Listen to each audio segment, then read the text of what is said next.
Hello, YouTube peers. Welcome to a non-series video. So today, there's something that's been on my mind lately. Ever since the pandemic started, I feel like I've just really struggled to maintain viewers. And I have a theory that I know why this is happening. First of all, of course, it is to be stated that there's definitely been a rise in competition, if you will, right, on Twitch. So, as a gamer, you may know that I stream on Twitch. If you don't, well, I do. My name on there is Ray Team Strategy, and oftentimes I put a link to my Twitch channel in my YouTube video descriptions. So if you click on more info down there, then you'll definitely be able to see everything that's in the description. In general, you don't really have to do any scrolling around, I would think, in order to read it all, but it just depends on how much information is in there. Some of my videos where I've collected clips from various channels and thrown them into one video might have longer descriptions, because I'm going to be linking each of those channels that I got clips from. But anyway,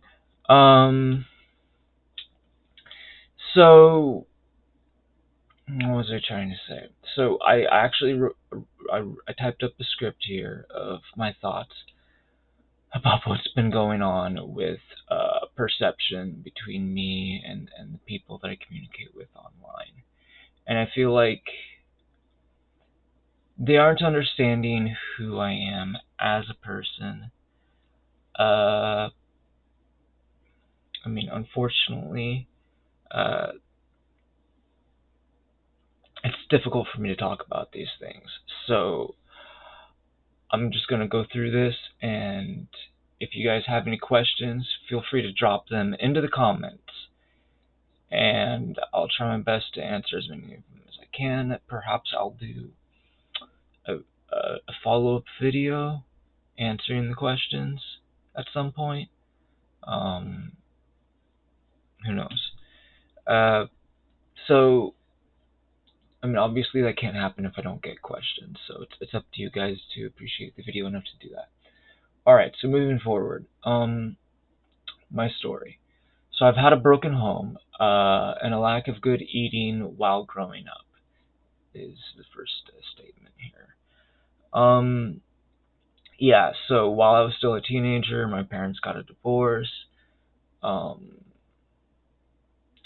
and they didn't always feed me. I had to fend for myself, and I didn't really know what I was doing a lot of the time, or I just didn't have proper resources to fend for myself. So it was miserable. It was very much so not good. I honestly should have demanded that some other household adopt me or something. But anyway, it didn't really happen. Heavy neglect throughout childhood. Yeah, so there's been a lot of neglect and just general irresponsibility associated with my parents. And well, the fact of the matter is, they weren't even confident in the idea of raising multiple children for the most part. When they had their second child, it was an accident. And then when they had the third one, me, they felt like they were ready. And that had been about 5 years or so since they had a child. And in any case, they actually managed to have 2 accidental children born after me. Now, I'm not gonna lie, it seems like it has been a struggle for them to be financially stable throughout the years. And in fact, my dad is no longer alive. He ended up being injured and blah blah blah. He didn't really take good care of his health, and I'm trying to not end up like him. I'm trying, but at the same time, there are certain aspects about my parents that are worth imitating, of course. So they're not entirely bad examples. Like, they do a good job of managing their money for what they are able to do compared to, some people, sure. And I feel like I've done a decent job of being responsible about my money. However, all these health concerns have made it basically impossible for me to earn money. Let's move forward. My notes say lack of neglect, lack of support, I mean, from friends and family. So, yes, as I became a teenager,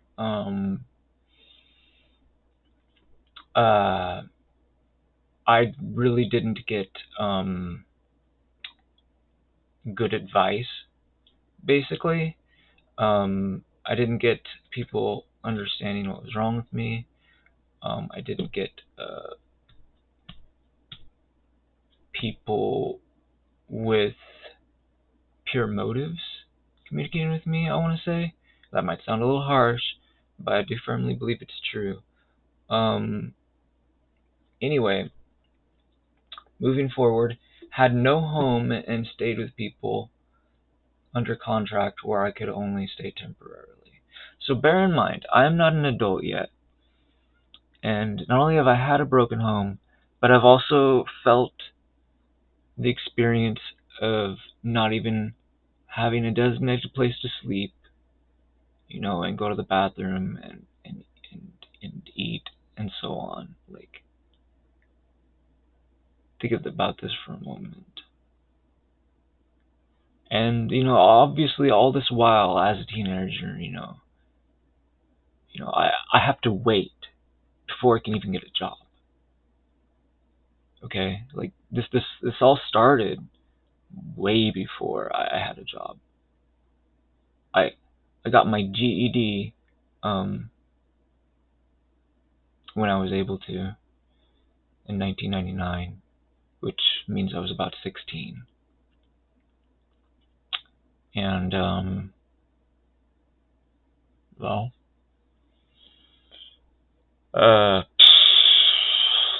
that was something that I did because I wasn't able to maintain a healthy school schedule.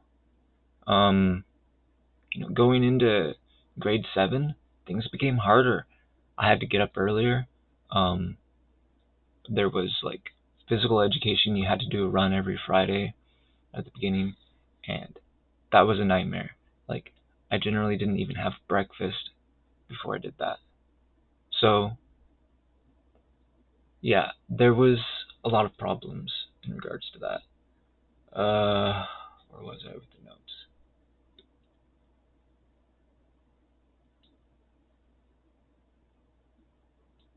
So yeah, being a teenager and not being able to stay with parents for a variety of reasons. My mom actually just jumped town. She went to the other side of the mountains. I remember when I was a teenager. Um, my dad, my dad was heavy into drugs because he was just trying to escape reality, probably due to feelings of inadequacy about being a father and a husband. Um, so he wasn't somebody that I could live with long term. Um, anyway, like, eventually I ended up in a nursing home, believe it or not. Let's see, what am I doing here?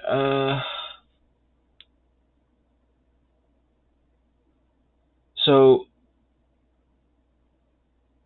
I was able to find a temporary home that was not based on, oh, I guess I skipped a line. I had no home and stayed with people under contract where I could only stay temporarily. So to explain that, what does that mean? Like, so I may have had some friends that could allow, that appreciated who I am as an individual and wanted to help, but they were not in a position to do so for an extended period of time. They did not own their home. They were just renters, and as such, they were not allowed to allow people that weren't under the contract to continue living there. And at the time, I wasn't necessarily understanding the reason, at least the first time or two, maybe, that this might have happened. But then later, I think it was properly explained to me by somebody what was happening and about why I had to move on. Anyway, it wasn't.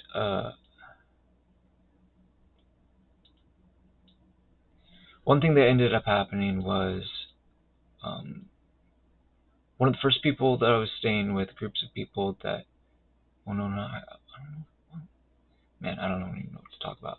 I mean, for a time, I actually did stay at someone in their home, and oh man, I remember. Oh, it was such a long time ago. Oh, it was so complicated. I don't know if I want to talk about it, but maybe another video. I feel like that's too, the situation is too complicated. But anyway, let's just go ahead and move forward. Um, so I was able to find a temporary home where, uh, much like with the first one, other than the fact that, well, there was less drama happening there, and like my situation was taken a bit more seriously. Um, anyway, I think a lot of it has to do with this second, more stable temporary home, I guess you could say. That I was the new one compared to the old one.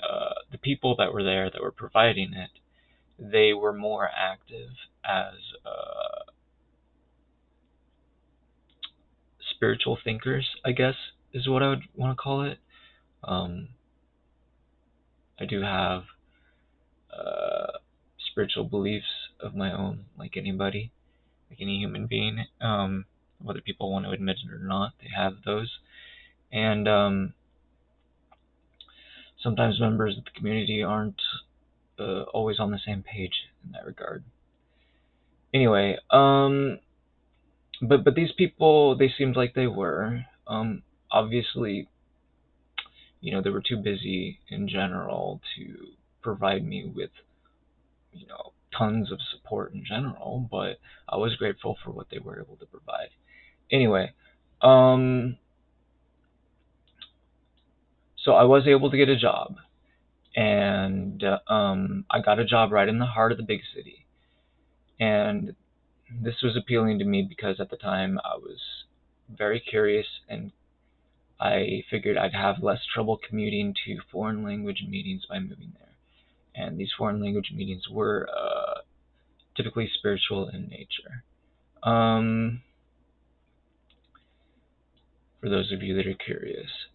Um, Extreme health concerns due to sleep hazards from the move. Right. So I was already starting to experience this a little bit when I moved to the other place that was kind of more like the big city. Um, well, that was called Linwood anyway, which was where I was for a while. And we actually lived near a pavilion.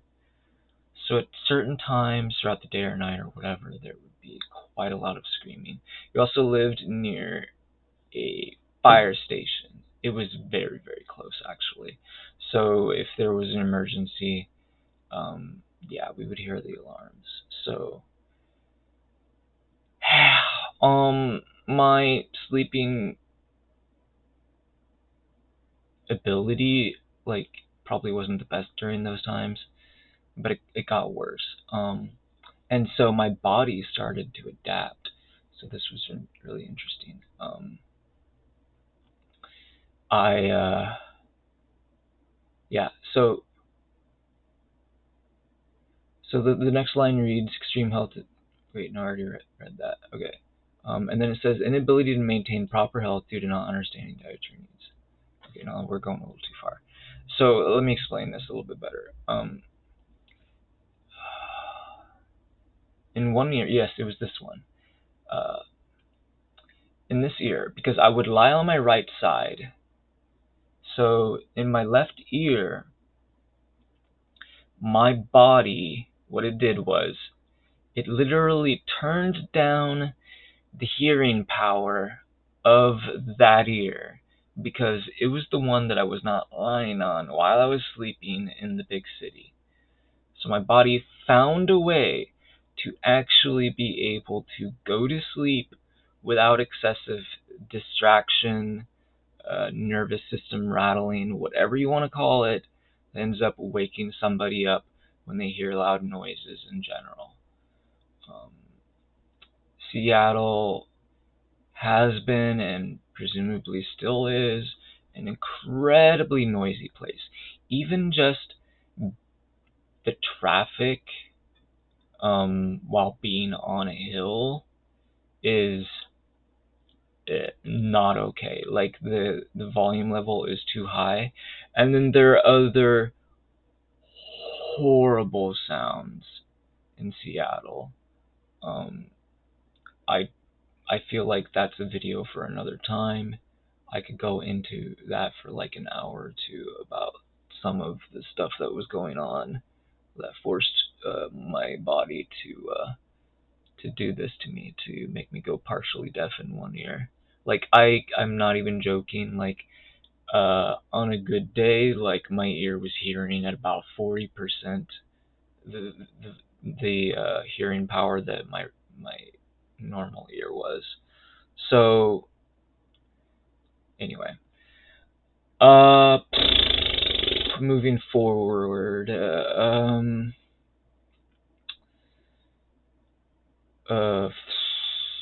so I had an inability to maintain proper health due to not understand dietary needs.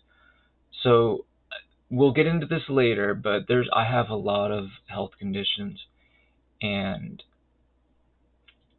well, I haven't really ever been able to afford a good doctor. Like every time I would go to a doctor, they just wouldn't really have much to comment on.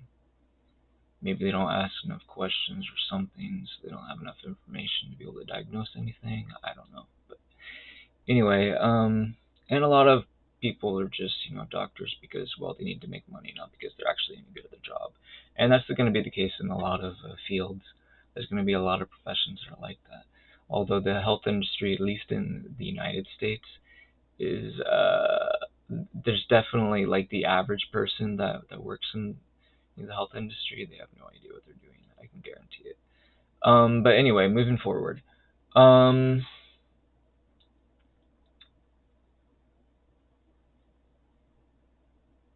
So combine the above with a devastating job injury, right? So so I was living in the city, and I had my own place. I was renting a one-bedroom apartment. I would have liked to have potentially cut costs by living with other people, but that was not something that was possible. Um, Unfortunately, or it was something that just wasn't happening, I guess I should say. That's a more accurate way of describing it. I mean, it's not something that I had control over, but maybe other people did, but whether they did or not, it didn't happen. So anyway,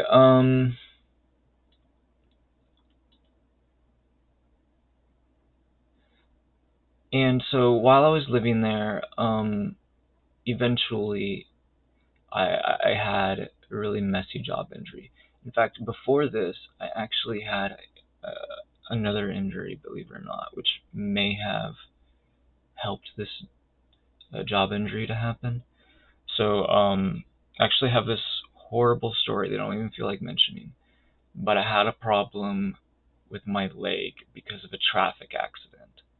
Um, it's I don't even know how I want to talk about it.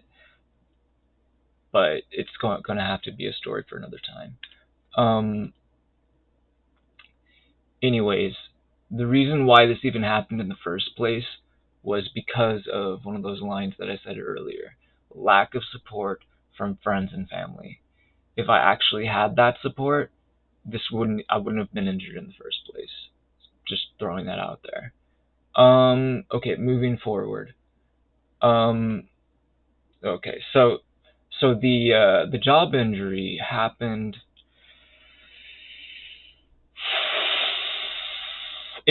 So I was working basically part time. I had a pretty decent number of hours for the most part, 20 plus, I would say probably. Um, it was, sometimes it would be 30 hours or maybe even close to 40. I don't know. It doesn't really matter. Like, I was making enough money, and that was what was important.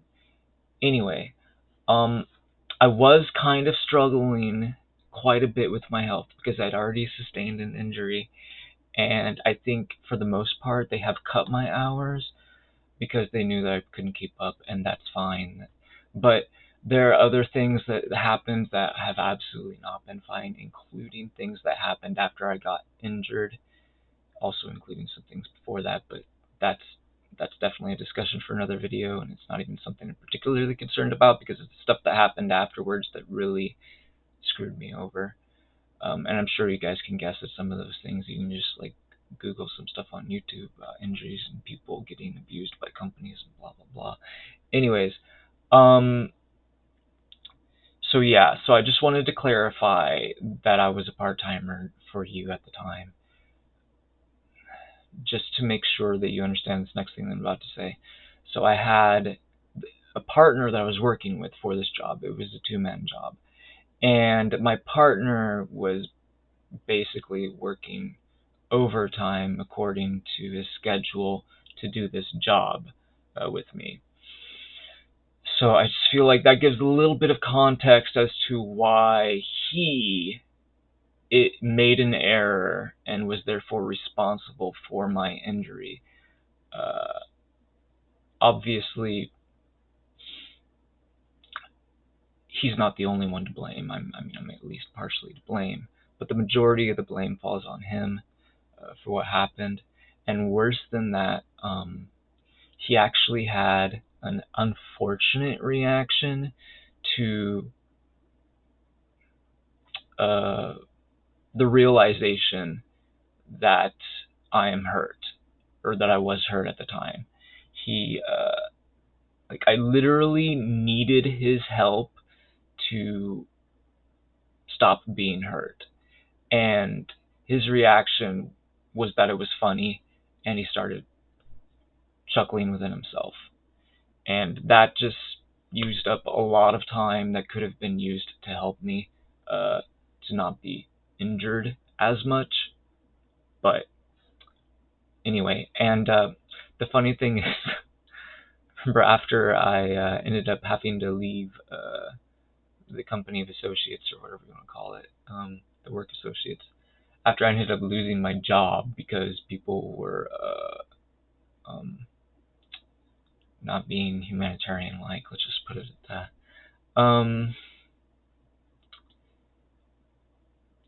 I remember when I tried to reach out to him for whatever reason,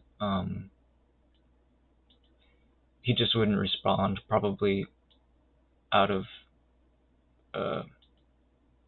unwillingness to confront the idea of just having a conversation about what happened, I guess. Anyway, and that's unfortunate, because I feel like generally we got along pretty well until that point, but whatever. Anyway,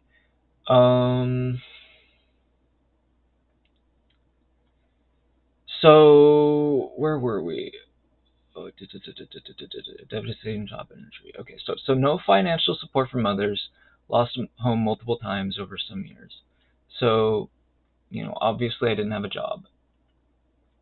Again, I had a second big injury. I mean, I would say the first one was big.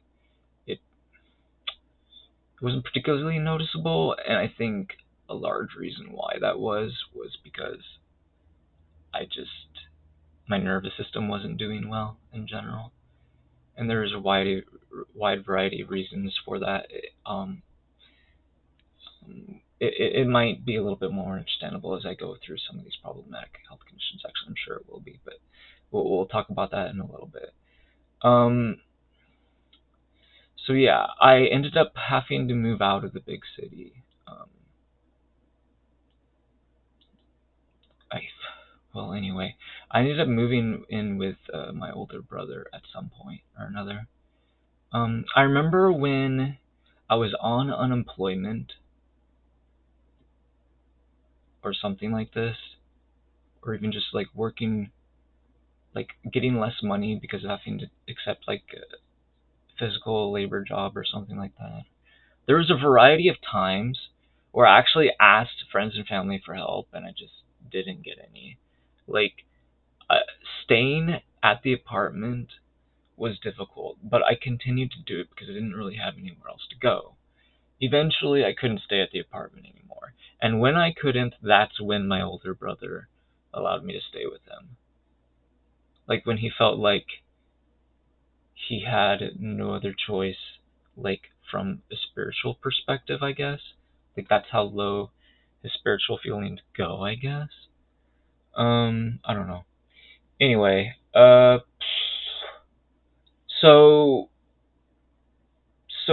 eventually, I was offered a place to stay, and he treated me well enough there. I don't really have any complaints about it. But at one point or another, he ended up having a bit of difficulty with his own health and his own ability to work. And I guess this isn't much of a surprise. I mean, it's not like we've had the best parents. But anyway, we had a cousin move in with us, and he was working, able to make decent money, blah, blah, blah. So he was able to pay a decent portion of the rent there. And my older brother, at one point or another, had to tell me that I had to leave because our cousin didn't want me there. My cousin wanted to make life harder for me. He had some issues with me because uh, he's at this time he is a divorced person, and he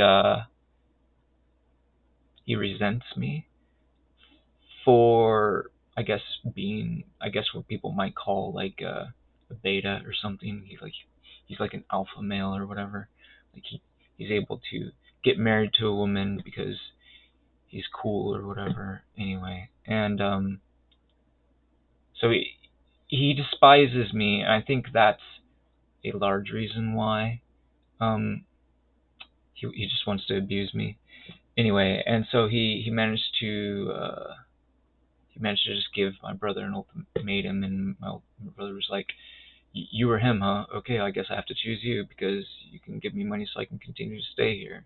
Like, and I totally understand my brother's position in this.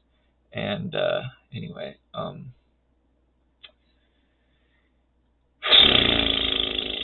so yeah, like I said, I lost home multiple times over some years. I ended up having to move in with my dad. He managed to break out of a nursing home. I guess he felt like it wasn't fun enough there. Anyway, so he was living in a room that he was renting from someone, and that's currently what I'm doing now. My health is poor, just like my father's was when I moved in with him. And although I get money because the government sees me as a valuable member of social society, or at least potentially valuable, that's a large reason why I feel no shame in deciding to stream. Although that isn't to say that I don't feel shame when I stream, but um, that largely has to do with just random performance measurements, I guess, if you want to call it that.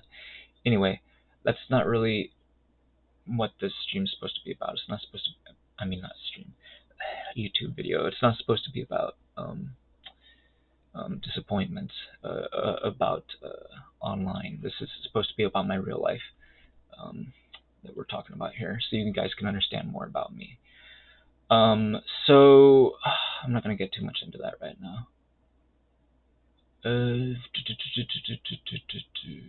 Okay. So where else have I been? Well, I don't know. I don't want to talk too much about what happened to me and my dad. There's things did not go well in general. Part of it, like I was actually like helping to take care of him, but at the same time, it's like who's there to take care of me, right? Definitely not him. He was as irresponsible as ever and created problems for me. Eventually, I had to get out of there, and I don't know, like maybe half a year later, after I moved away from him, I he ended up dying, which I mean is no surprise. He actually, I mean, I might, you could say shots fired, but I mean it's true. Like one of my brothers, or actually maybe it was two of them, I'm not sure, was living with him at the time of his death, and presumably, just felt like it wasn't worth their time to help him out. And I can't really say I blame him, but I mean, part of me thinks like almost arrogantly, or maybe it is arrogantly. Part of me thinks perhaps arrogantly, so that, you know, Dad wouldn't have died on my watch, at least not the way that he did, like, I don't know. There was actually a time when my dad definitely looked close to death. Uh, oh yeah, I remember he was actually staying with me and my older brother at one point, but um, I don't remember when this was exactly, but yeah. Anyway, or maybe he was just staying there temporarily for some reason. Although I can't imagine why he would. I don't know. Maybe, I guess it's just like have a beer and chat with my brother or something. I don't know. Maybe that's what it was. Maybe he wasn't staying. Well, yeah, I don't think he was living with us. He probably wasn't. Anyway, he was with us, and he was like, I think he was going to die if I didn't help him. I honestly believe that looking back, and like I was uh concerned, of course, at the time seeing him, but I wasn't obviously surprised because I knew he was in a nursing home. But I don't know. My point is, um, I'm sure somebody wasn't there for him when they needed him, and probably, that has more to do with what he was doing with his own body, more so than anything that me or anybody else could do. And so I would say, even though I would say maybe that wouldn't have happened on my watch, perhaps that's true. Perhaps it would have only been a matter of time. Eventually I wouldn't have been there. Perhaps anyway, but yeah, who knows. Anyways, like if people are wanting to ruin their health, then they'll just do it. Like, or if they don't have enough incentive to not do it, then they're gonna do it, right? Anyway, like we're emotional beings. We do things even if they're not logical because of our overriding emotions, and it can be a problem for us sometimes. And other times it could be a good thing. But anyway, moving on. I should stop talking about this. It's painful to talk about. Where were we? Okay. So eventually, I ended up getting a rental room offer from a friend in Everett, and that's where I live now. I've lived there since. Um, that was actually happening after an incident with one of my brothers, not the one that provided me the home after I first lost that job after that second big injury. It's a different brother. I have a lot of brothers. Anyways, so there was an incident with one of my brothers, and both of us were staying with my dad. And, I just couldn't take the abuse anymore, and I was legally allowed to break my renting agreement because of what was happening. And so I ended up moving to Everett, and I've been here since. Anyways, So, now that I live here, of course, I still have a lot of issues. Obviously they're not all going to be the same ones, and others are going to be more obvious than others now that things are different. Anyway, so I hate the idea of shaving because of my skin problems. And so now, and there are a lot of people, friends and family included, that are reminded, when they see my beard, that I'm a damaged person, because they know, like, a large part of the reason why I feel like it's necessary for me to have this beard is, to basically show more concern for my own health. And why should I need to feel concerned for my health? Why am I not overflowing with health? Because I'm a pathetic individual. That's what people think. And then when they realize I'm a pathetic individual, they don't want to waste time on me. They don't want to waste time helping me, blah, blah, blah. And so, yeah, part of me thinks, is it worth the sacrifice to get more help from people? Is it worth the sacrifice to my health, the long-term health? No, I suppose not. Sure, the health that the help that I get from people in general is indeed not sufficient for me to actually observe any sort of prosperity in my life, just a continuance of my life. And that's probably the way it's been throughout my entire life. And I feel like a lot of people online who see me, they do not understand that about me. And I just want to make that clear to all of you that, obviously we all have our problems. Nobody's life is perfect. But some people are able to prosper, at least in a health sense, compared to other people. At least for decent periods of time. Obviously, it can't be forever. But, yeah. And I think there's a disconnect between a lot of the viewers on Twitch and some of the poor health streamers or viewers that are on Twitch. They don't realize what it's like to be one of these poor health people. And so let's go over some of this stuff. Existing problematic health conditions. I have type 1 diabetes, which means it's complicated. Basically, my body cannot control its blood sugar level, which means I have to avoid eating carbs. In fact,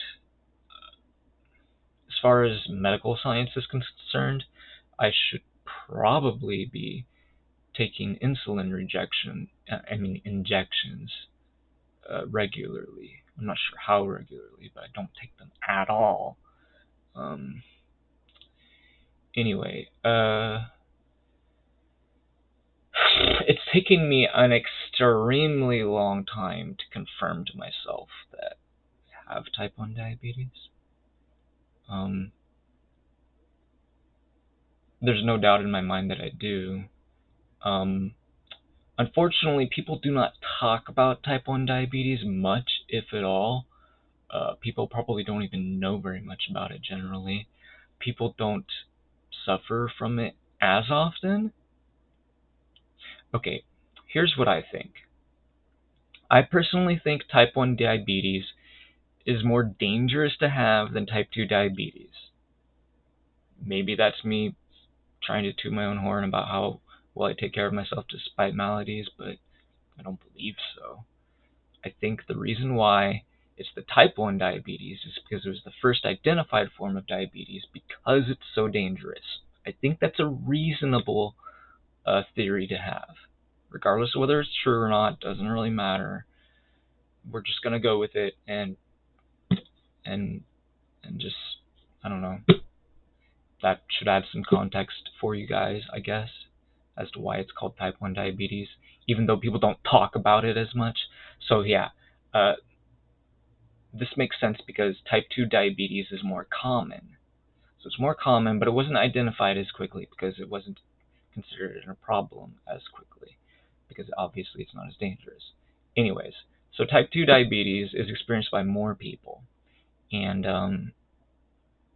that's why people don't talk about it. That's why people don't know about it. That's why it took me a long time for me to realize I have type 1 diabetes. I guess I thought it's because they both share the word diabetes. I guess I thought that it was impossible for me to have type 1 diabetes if I definitely don't have type 2. So I just didn't consider the idea of researching type 1 diabetes until relatively recently. So that was a large blunder on my part, but whatever. It's not like I have people to do research for me and explain to me why I would definitely have it or something. Anyway, whatever. Anyway, so yeah, I guess that's enough about diabetes. You guys know I have it, and you guys know why it took me a long time to figure out why I had it. Next condition, plaque psoriasis. So this is the big one here.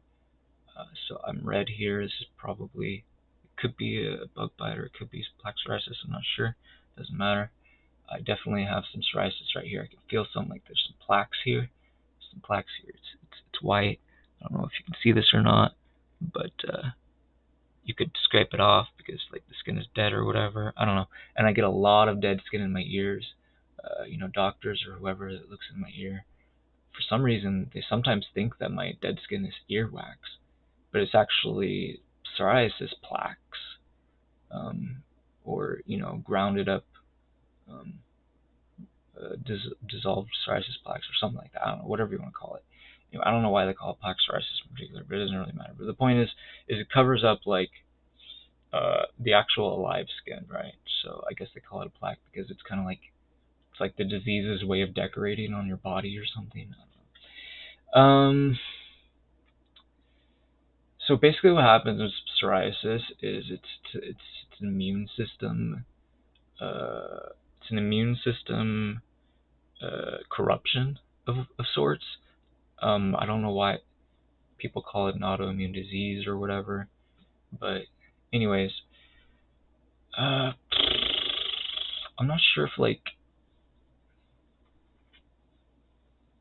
Anyway, our bodies are really complicated, and the point is, my skin, it gets out of control, and it doesn't know what it's doing. Like it doesn't do its job right, and so it overproduces cells, and then when it overproduces cells, then you end up with dead cells, and also like my body like attacks healthy cells or whatever and destroys them, so it damages its own cells, and that's what happens with autoimmune diseases is your body is damaging itself. So yeah, and plaque psoriasis is one of those kinds of things. And yeah, obviously type 1 diabetes uh, is um, is another big issue because it blocks your ability to get nutrients in order for your body to repair yourself. So imagine my body is damaging itself all the time. In particular, if I get stressed. Let me point that out. Let me say this a few more times. My body, because of my plaque psoriasis, will do more damage to itself the more stress I endure. Just think about that for a moment. Combine that with the fact that I have difficulty consuming nutrients because of conditions like type 1 diabetes. And you'll start to see how problematic having these conditions are.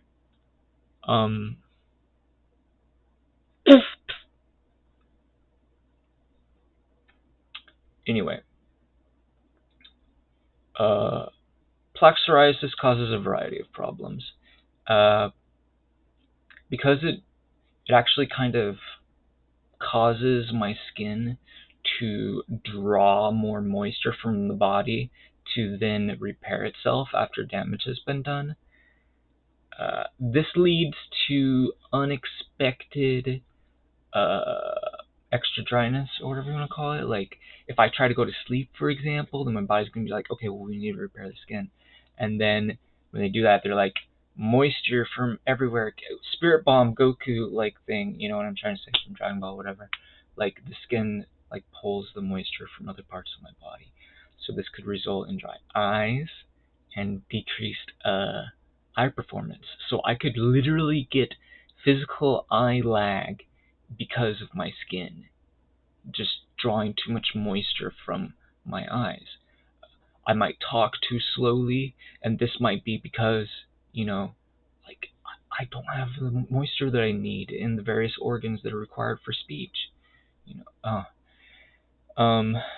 there's so many problems. I drink more water, so I have to mineralize it, so I don't have to drink as much water.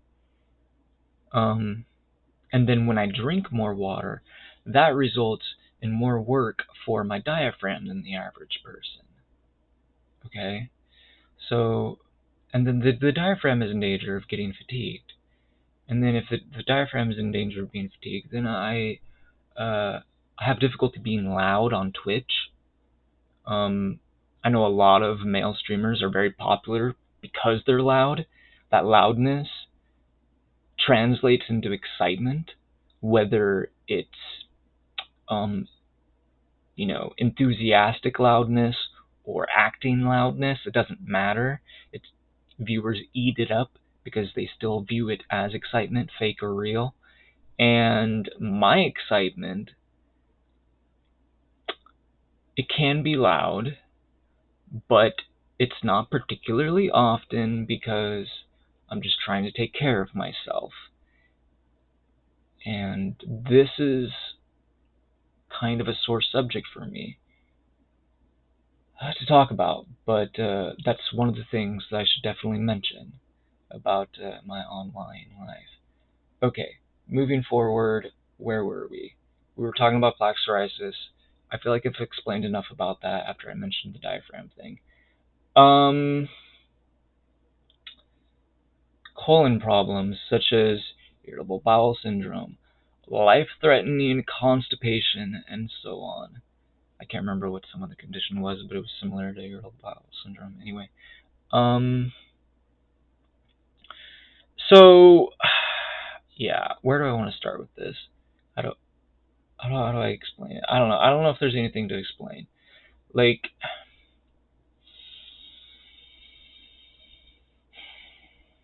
bleeding, and stuff happens just because my body is trying to do normal things.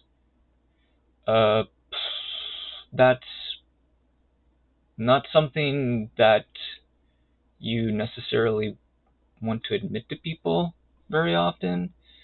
Like, again, but it's like, I try to be pretty honest, so I need people to know these things, because, like, if they don't, I want people to make sure people have the full picture. So, whether it does me a disservice or not to admit to such things, I do it anyway. So I do have a blog, by the way. If you guys don't know on YouTube, I do have a blog that I update sometimes. In fact, I should probably update it today while I'm talking about this. My blog is called 6ray6.blogspot.com. And I'll link it in the description too for you guys, so you can click on it there. Anyway, at this blog, viewer discretion advised, I suppose, because you could see some really nasty images here. But that will explain a little bit, just a little bit, of what it's like to have these kinds of problems. Okay. If you see the correct posts, I should specify. Anyway, moving forward.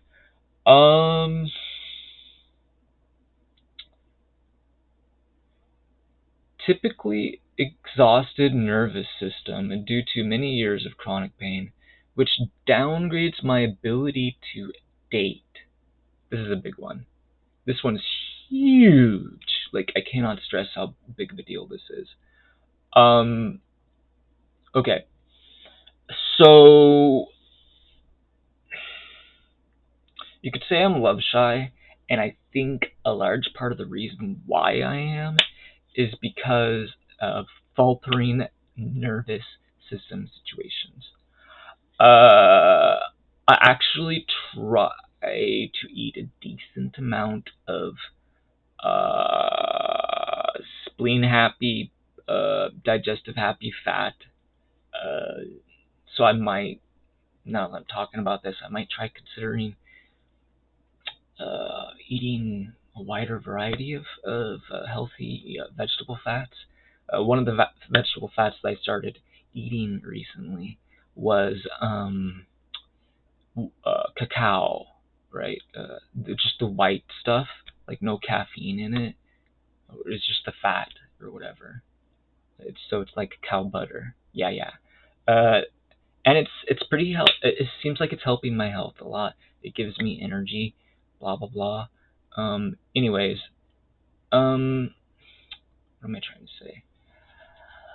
I mean, I could definitely overdose on this stuff, like I get diarrhea from it or whatever. But as long as I have a decently balanced diet, it's not gonna happen. But it's hard to have a balanced diet because, um, protein and fat sources can be kind of expensive compared to carbohydrate sources.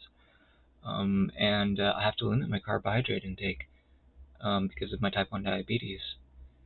Um,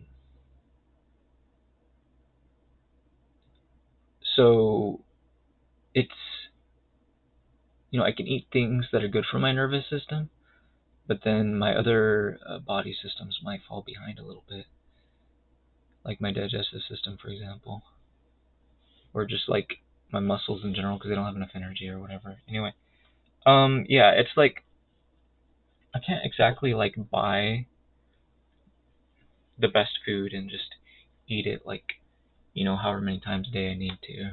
Like I don't actually get that much money from the government. And getting food stamps would basically be a paltry contribution to that end. It wouldn't be enough. Um, I've had food stamps in the past. I should get them again. I just haven't been bothered to do it. Um, I feel like the issue is with the idea of getting them is it wouldn't make enough of a difference so that I could actually change my eating habits. Let's just put it that way. Um,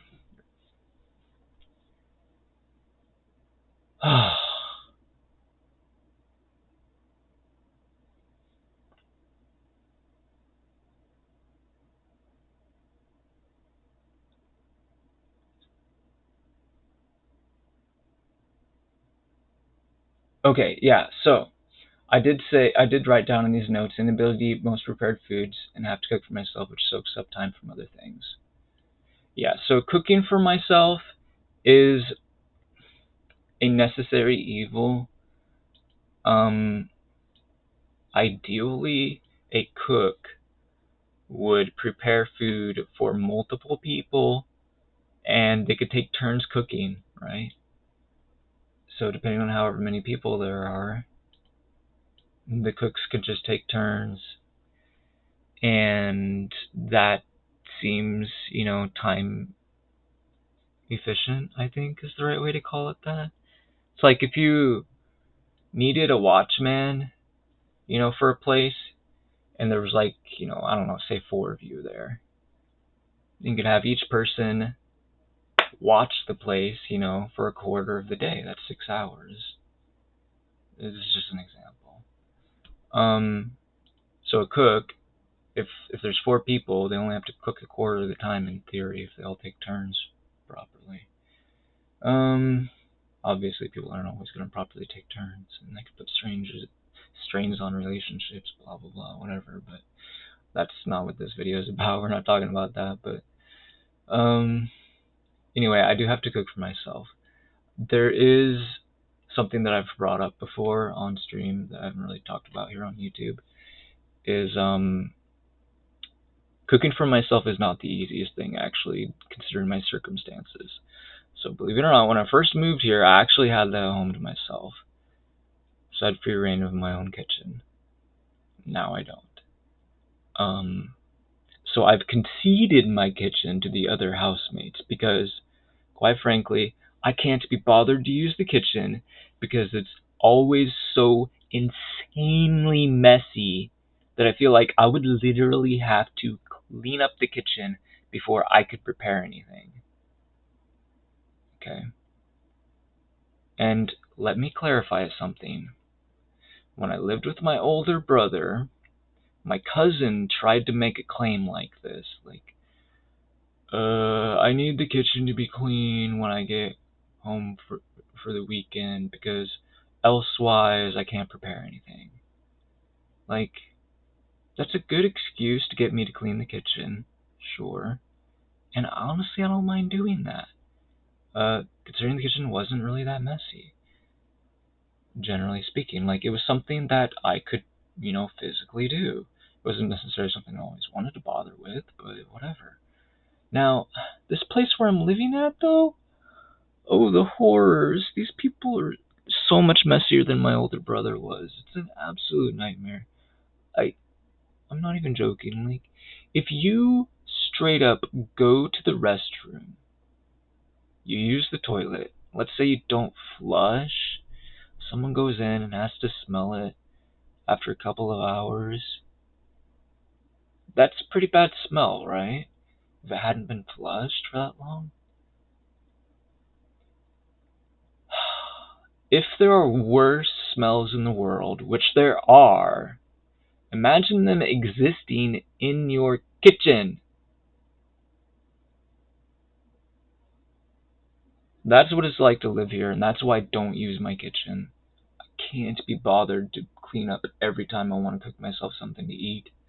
So I have a cooktop in my room, and it's so awkward because the flies from the mess in the kitchen, they might come up here and they're gonna like lick up at my frying pan and stuff, and I feel awkward. I don't want to cook with my frying pan, and I have to like clean it again. It's a big hassle to clean it without water. It's such a nightmare. I can't even talk about my feelings about this right now. I just get so frustrated. Anyway, one of the things that bothers me, and this might offend some people, but I have to say it because it's a thing. Like, okay, first of all, let me clarify something. As a skinny person, I genuinely feel entirely inferior to fat people in general. Now, obviously, there are going to be some fat people that are so fat, maybe they're like obese or whatever, overweight. If they're fat enough, perhaps I am no longer inferior. It's debatable. But anyway, I think for the most part, I think most fat people are superior to me. The vast majority. Let's just clarify that. I would say 99.99% of fat people are healthier than I am. And so I do feel like they are superior to me. One of the reasons I say that is because they literally have energy reserves. Like, having type 2 diabetes is not as dangerous as having type 1. If you have type 2 diabetes, the only thing you have to do in order to get energy is to simply exercise. That's actually all you have to do. You don't even need to eat. It's unbelievable how privileged the type 2 diabetics are compared to the type 1. I don't even want to get started on it. So, this is why it infuriates me so much that the kitchen's such a mess due to the fat people that live here. It bothers me because they have energy reserves. They have them. All they have to do is exercise. They can just clean the kitchen, just burn those calories. They just have to have the will to do it, and they don't have it. Me, I have to make sure I eat something first, actually. Otherwise, I won't have energy.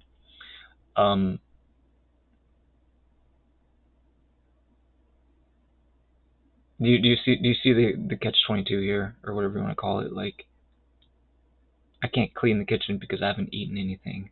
I can't eat anything because I haven't cleaned the kitchen. Anyway, that's enough of that.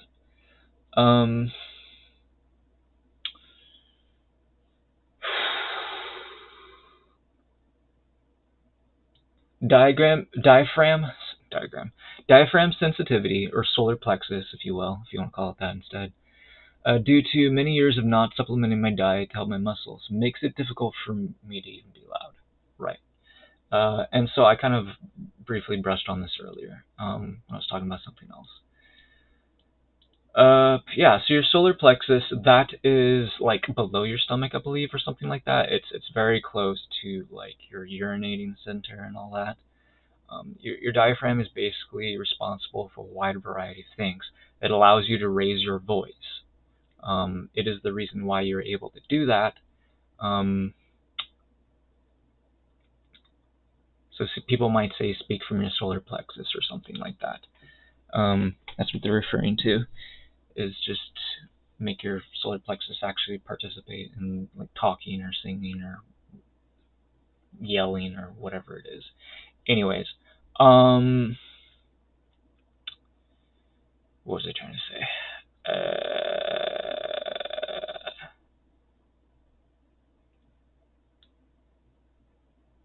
Yeah, so the issues with the digestive, problems associated with diabetes, plaque, psoriasis, and whatever else, celiac disease or whatever. Anyway, this stuff leads to me just feeling worn out. In general, like if you have constipation, your diaphragm is responsible for getting you unconstipated. And so I mentioned that I have had life-threatening episodes of constipation. I don't even know if I want to estimate how many times I've had them.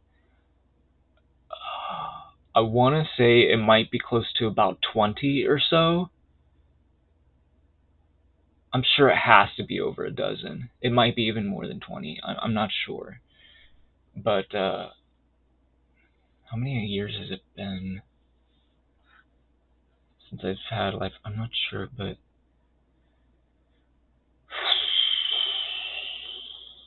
might have started happening when I was around 25 or so. What year was it when I was 25? Maybe it was earlier than that. No, I don't know.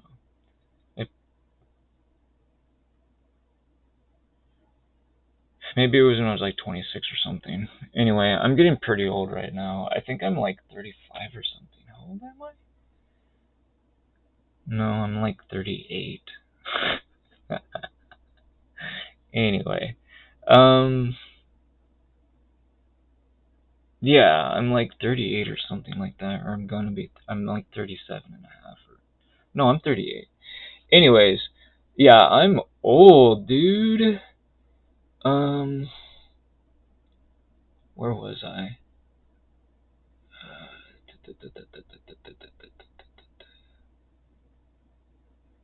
So, for definitely more than a decade then.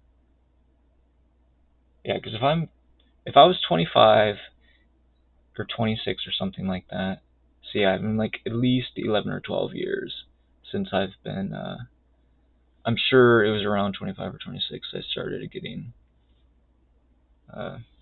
potentially deadly constipation. Anyway, yeah, so I started taking better care of my diaphragm. So I'd learned that there were certain sorts of things that you could get as supplements that would restore your muscle strength a bit faster than trying to eat regular food and stuff. So the supplemental food, super supplements, is where I started buying food like that from. Like honestly, if I had more money from the government, I would get more supplements.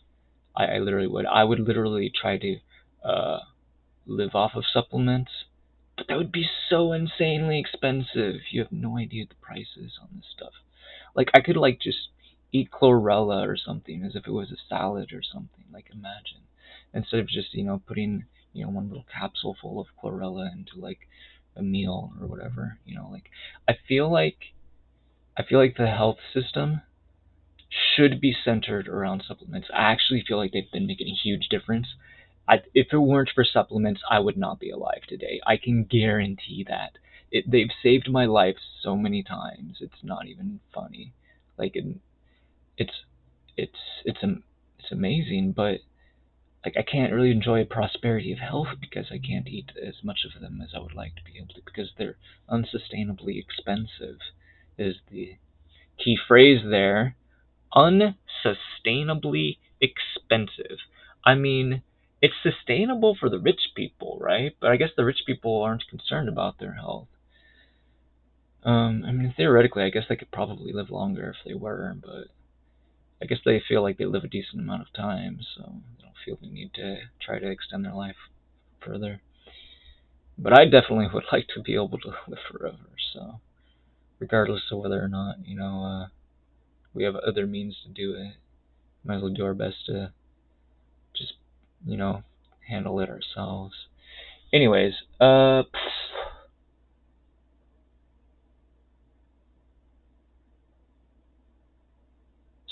and also, here's another thing that's kind of interesting.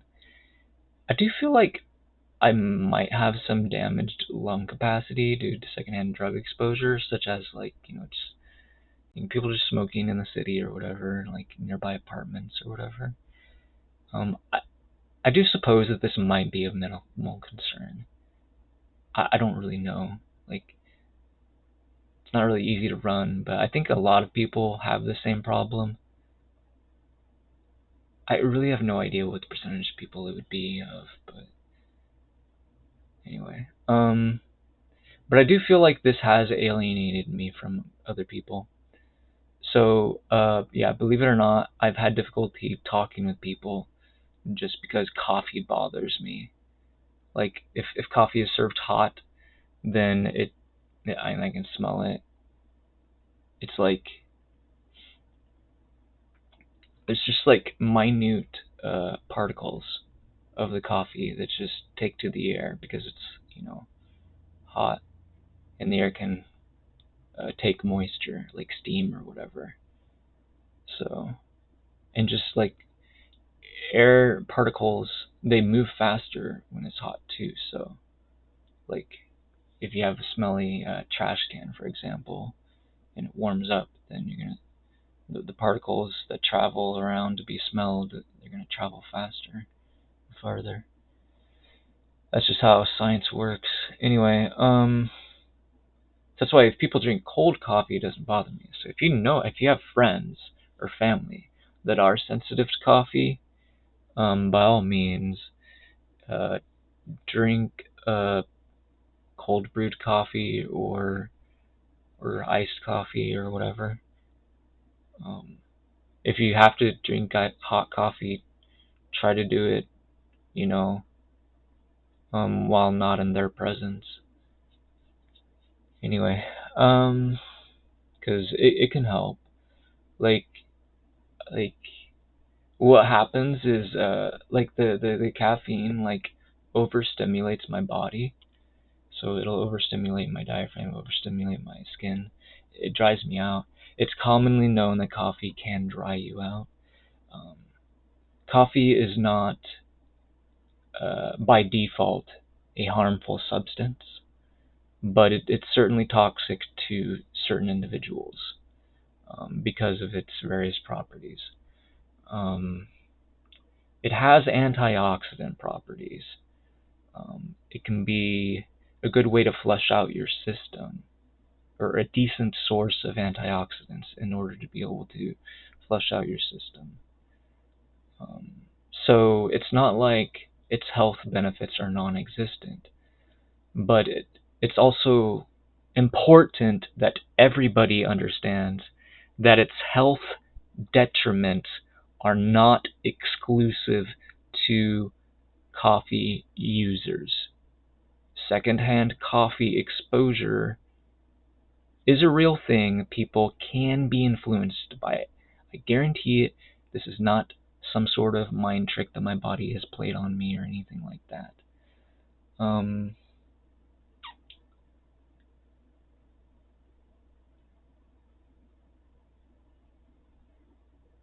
And so, yeah, like, when I was living in the big city, I definitely was able to have some friends, but I could I could definitely count on one hand the number of people that truly thought I was a worthwhile individual. As far as like people that I met with that were in well, yeah, that would meet in Seattle, whether it was for work reasons, fun reasons, or spiritual reasons, or whatever. Like, out of all of those people that could have potentially thought I was a worthwhile individual, I would personally say I could count on one hand the number of people that thought that. And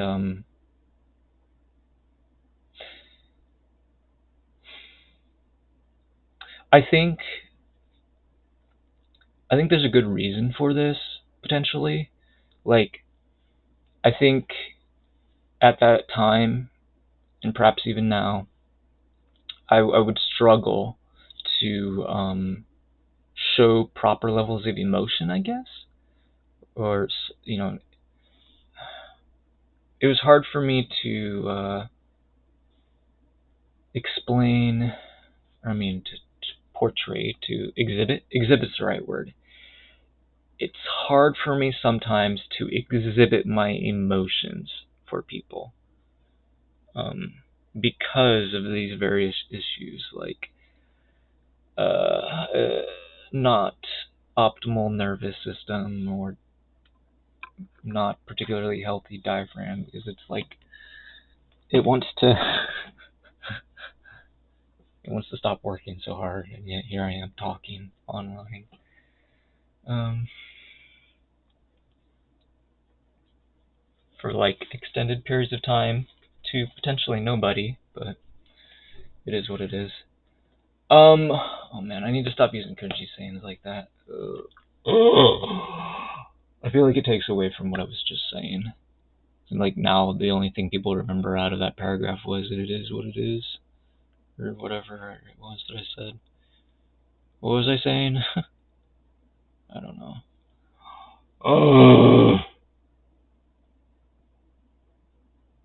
So, where was I with my notes?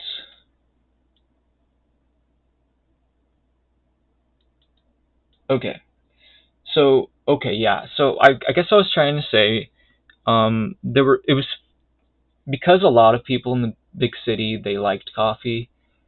It was hard for me to let them get to know me, I suppose. Let's put it that way. And people aren't necessarily going to understand me very well immediately. They're not necessarily going to understand that I've had health issues that kind of make it hard for me to exhibit my emotions. Anyway, and due to that, I've had abnormal levels of loneliness. So, yeah. This is honestly something that I have had to say. I do think, living on your own and having a job is not necessarily an abnormal level of loneliness, although I do think that it's something that isn't healthy. I think in general people should live with other people. I There's a variety of reasons why I say that. Um, there's a huge number of reasons. I could go on for like easily 24 hours about why living on your own is not okay. But I wouldn't call it abnormal. Alright? But I do think the situation that I'm in now is the situation that I am in now is abnormal, right? I think when I first became an affiliate on Twitch, when I was streaming Mario Maker 2, actually felt that I wasn't abnormal. That lasted, I don't know, maybe 4 months or something like that, if that. Mario Maker came out in 2019. I got the game in August, late August. It was released early July, I believe, on Switch, and then I got a Switch because I saw it on Twitch. I was very impressed by the game that I saw before me.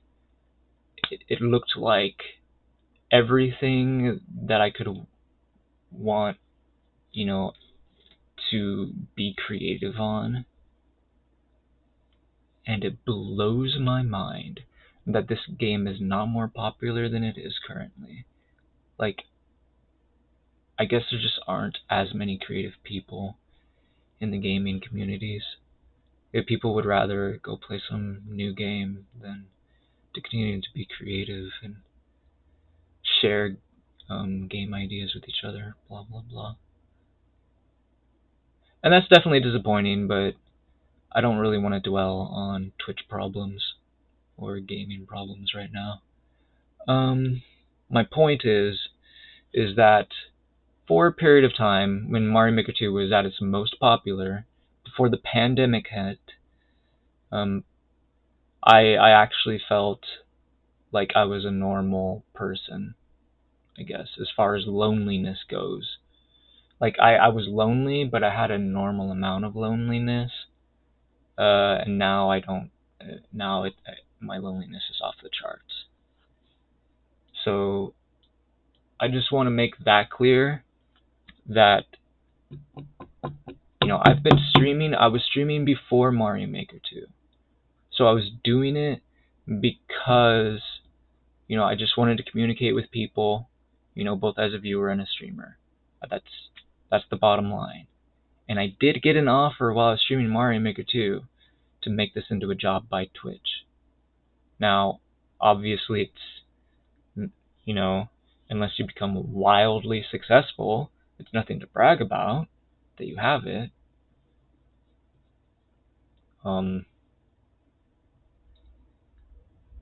Anyway, it took me like over a year, I believe, of being an affiliate before I even got my first payout.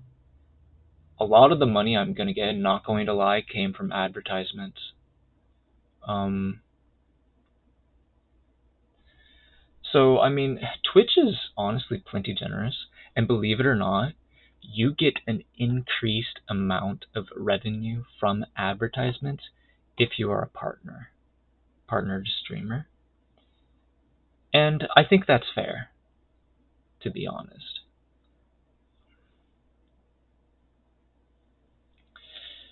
And so I think everything's great about the Twitch job. It's just I need to not be lonely, and I don't know how to solve that problem. Okay, moving forward. Inability to start working again despite getting a ticket to work to incentivize companies to hire me, which in turn leads to things such as despair, misery, shame, and even doom. Okay, so this is quite a lot to unpackage, or whatever you want to call it, unpack. So, I am getting support from the government. They would like me to be able to get a job if I can.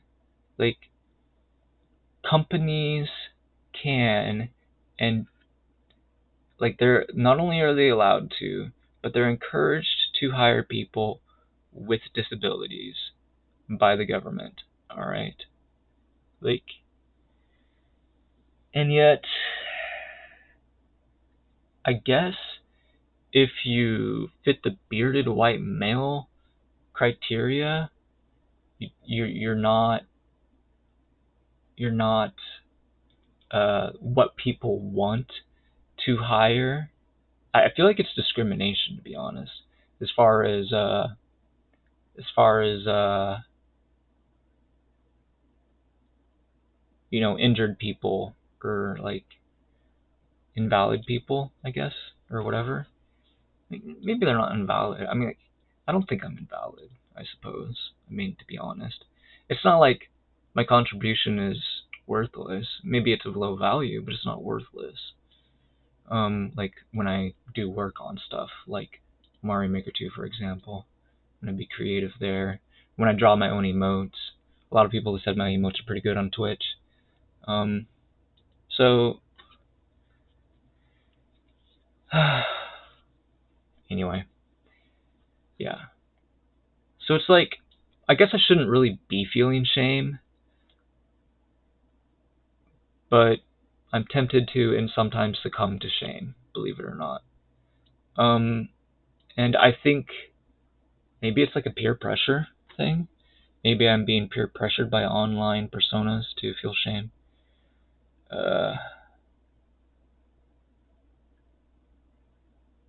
Misery. So why is misery an existent feeling? Because loneliness is a feeling. The abnormal level of loneliness, to be specific. Despair. I feel like I can't get out of this situation. So that's why I feel despair. And doom, because I feel like perhaps it'll never change. Ugh.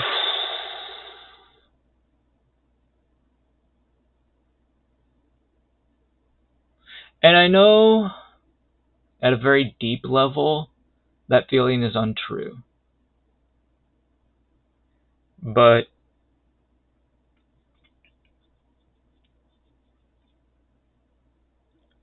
it's hard to remember that when we're expected to do the best we can from day to day, I feel like.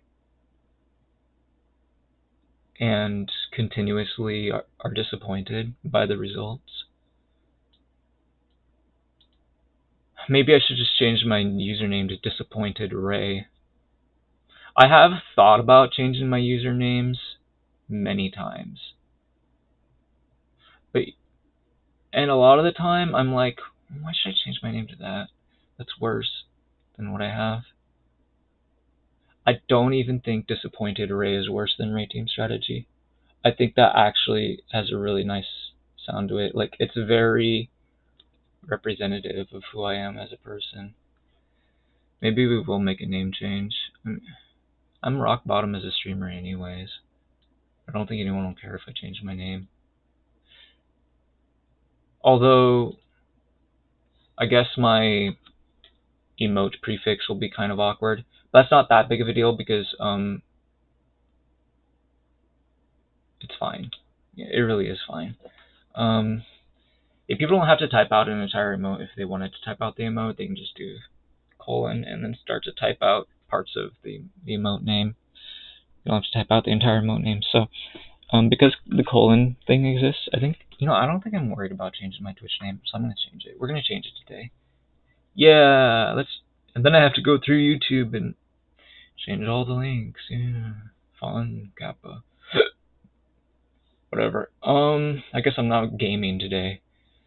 Honestly, it's probably worth it to take a moment to just rebrand a little bit. If that's not bad enough, I get lectured by people telling me I'm trying too hard at the only thing I can do, be a Twitch affiliate. Right. So, I was lectured tonight, and it kind of bothered me. Like, I'm not sure if they were trying to come off as, like, trying to help me or not. But, okay, so this is what was happening. So I've been making some, not necessarily minor changes to my channel, but reasonable changes to my channel. I've been noticing that I am getting some views. Now, first of all, let me clarify a few things. There are multiple reasons why I'm doing some of the things that I'm doing. It's not just one reason. In fact, maybe I am too much of a, what's the word? Careful person. Maybe I'm too careful too often, because I have a tendency to be indecisive until I see that there are what I consider to be a decent number of reasons to do something. So, in other words,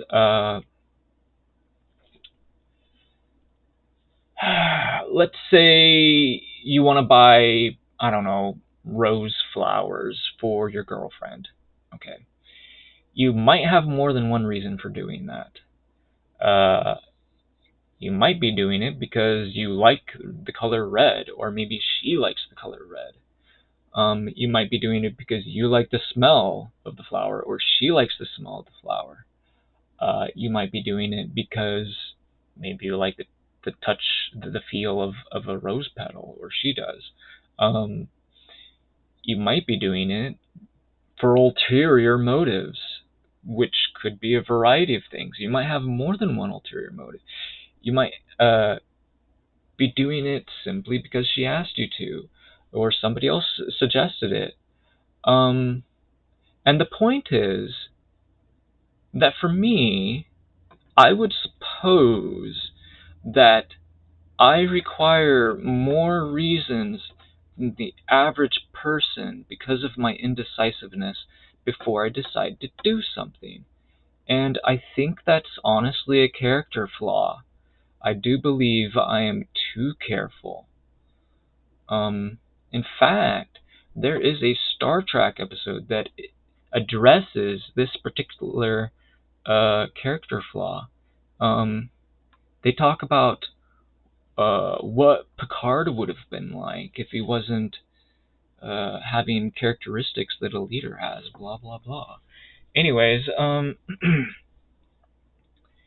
and I think it was a pretty good lesson, but it's like, I haven't been able to apply it in my life, I suppose. I actually saw it when I was really young, and I didn't necessarily understand it fully before. Like, I understand it more now, but I'm just not sure what I'm supposed to do about it. I don't know how I'm supposed to apply it. But anyway, that could be a discussion for another time. So what was I talking about when it comes to Twitch? But basically, some people are quite successful and they barely put any effort into their streams, and that's fine. I'm not necessarily jealous or anything. I can be jealous from time to time, but usually over just individual, I don't know, moments of charity that, or like maybe just like certain phrases that people say, whether they're the viewer or the streamer or whatever. And I don't know, like I feel like sometimes people are out to hurt my feelings, and other times it's just accidental. But either way, there's a lot of room for a small streamer to have hurt feelings, and I feel those. Like they occur within me, whether I want them to or not. And if you want to call that jealousy, then so be it. But at the same time, it's like I'm not doing this because I'm trying to be successful at it. But I'm just trying to have a normal level of loneliness is the why I'm trying to do this. I'm trying to do this so I can contribute to social society, and so that social society can benefit from me as an individual. That's the primary reason I'm doing that. And I feel like the people that are lecturing me aren't sure if that's true. Or maybe they actually think that it is false, and they cannot be convinced otherwise. And I think that's why my average viewer count might suffer. There have been a lot of people that have died from the coronavirus, okay? And instead of being sensitive about the thought that somebody could die, people just try to escape. And so I think maybe, just maybe, the reason why my popularity has waned is because they feel like I'm a potential coronavirus victim. If I get the coronavirus, I'm dead. End of story. I didn't even take a vaccine. What an idiot. I'm not going to watch this channel. He's not going to last. He's going to be dead in a couple of months when he gets the virus. Like, I'm 38 years old. I almost died when I was like 27, 26, something like that. 28, whatever. I don't know. Somewhere around there. And I've died multiple times. I mean, almost. Since then. Like, I'm a death cheater, okay? I've been cheating death. I think I can handle the coronavirus. Like, I can wear a mask, blah, blah, blah. I don't like touching people. I don't like it when people touch me. Um, I cover my hand even before the coronavirus while I'm walking around inside, even before wearing masks was fashionable, blah, blah, blah. I worry about, my lungs, blah, blah, blah. Like, my diaphragm's not very strong to be able to do lots of inhaling in a short period of time anyway, blah, blah, blah. Oh my goodness, I don't even know where to stop. But,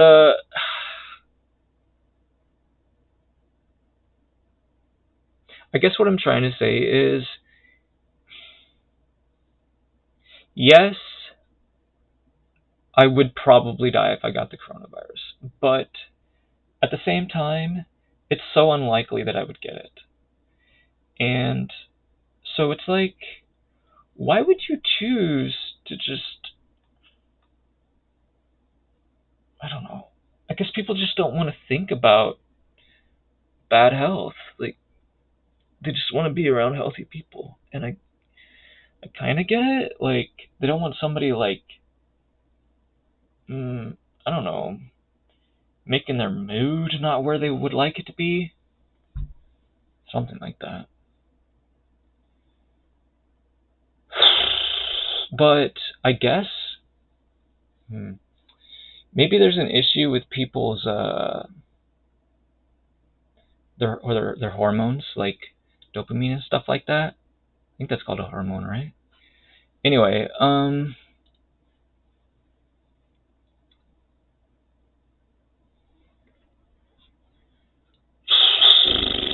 maybe they just don't get enough of that from watching my channel, I guess is what I'm trying to say. And maybe they get plenty of that from watching other channels. And that's fair. And I'm honestly not necessarily too concerned about providing viewers what they need, I guess. But at the same time, I do feel like if people place a lower value on my content, I have to draw a line there. Okay? I do.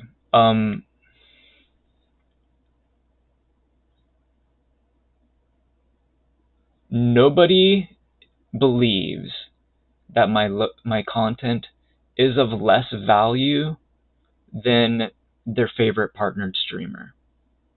Nobody believes that. They might say that sometimes, but sometimes people say the opposite. Okay? So I'm not going to back down on this idea of trying a little harder to monetize my content.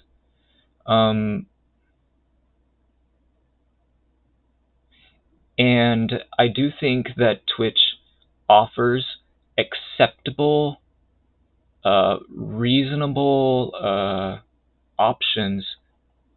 I mean, for that to be fair for the viewers. And I'm taking advantage of those. So let me clarify.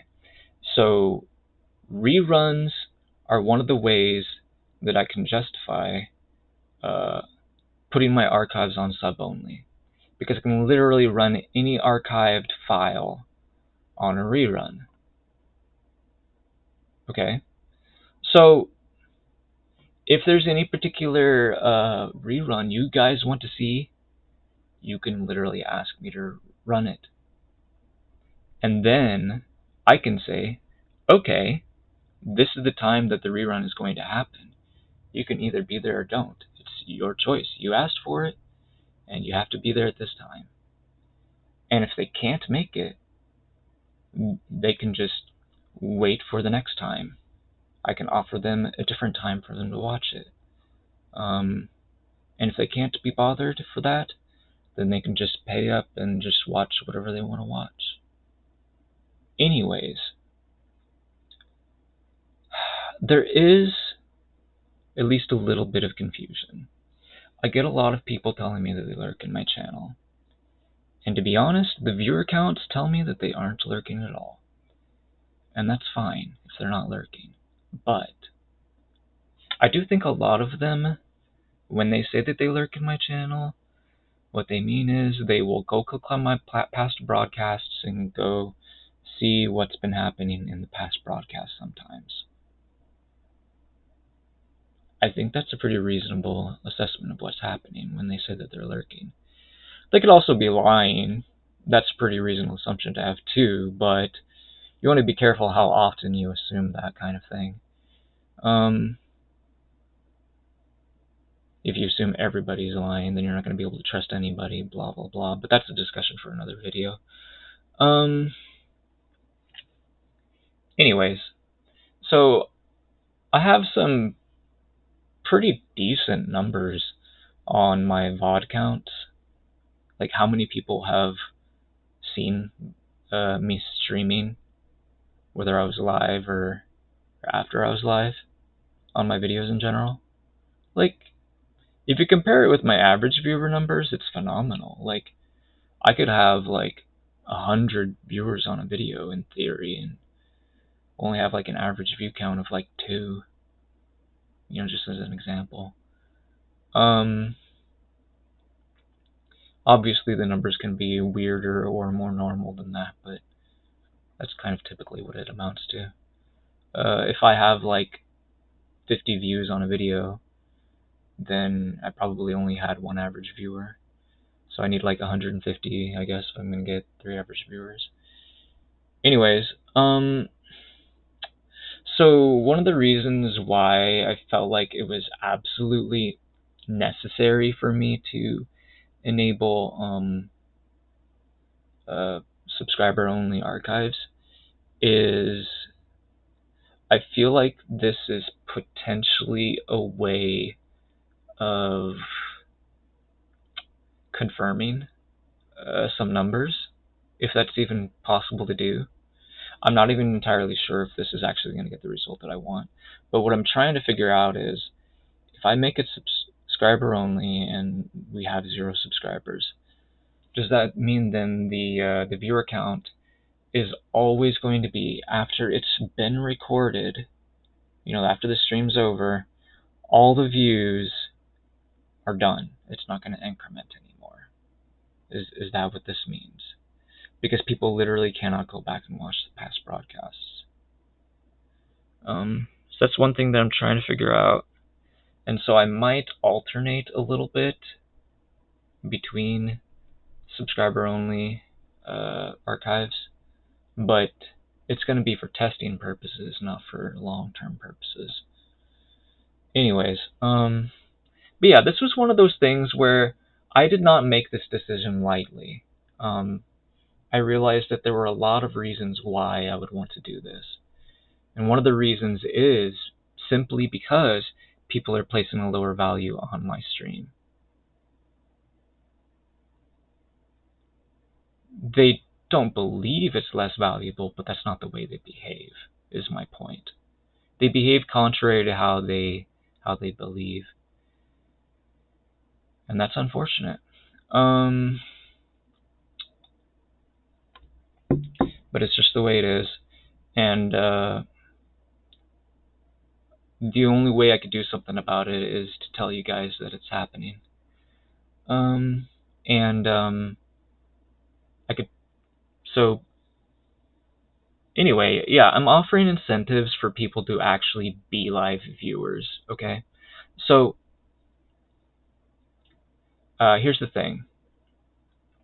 If you rent a video or you buy a video, you can freely fast forward and rewind through that video, right? On DVDs, you can skip to various chapters and stuff. It gives you even more power. Yeah, I'm old enough to remember VHS videos. Anyways, what was I saying? Now, a Twitch live stream, you can actually rewind it, typically speaking.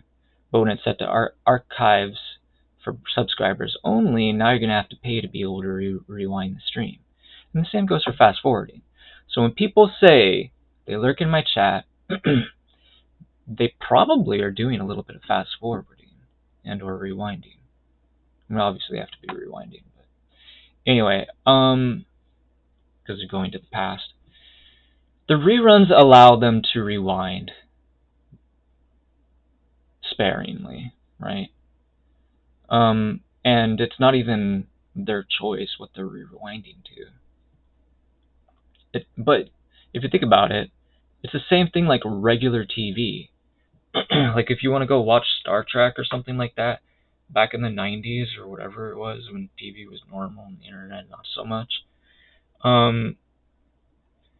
Like this was a time when it was perfectly normal to like miss an episode, then you might have to wait like a year or two or buy the the season on VHS or DVD or whatever to be able to find the episodes that you missed and watch them again with all the proper context and whatever. People would typically drop in and out of watching shows, and I feel like that's kind of been happening with my show. And I feel like that's happening due to the lower value placed on my stream, like I mentioned before. Which is fine, but the point is if people are going to make themselves miss the action anyways, I might as well just treat it more like a professional company. Like, I feel like there's no other way to handle it. Like,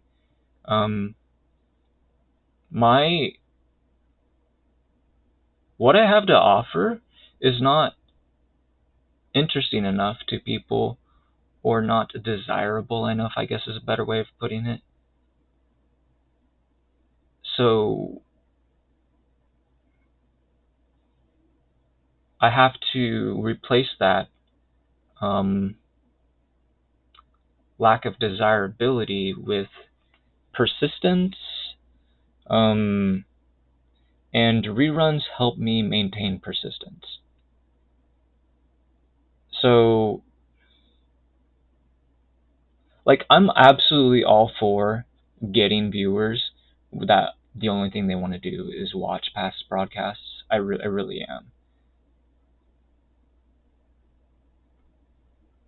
But like, I have no hard feelings against anybody that wants to do that and only do that, okay? I really don't.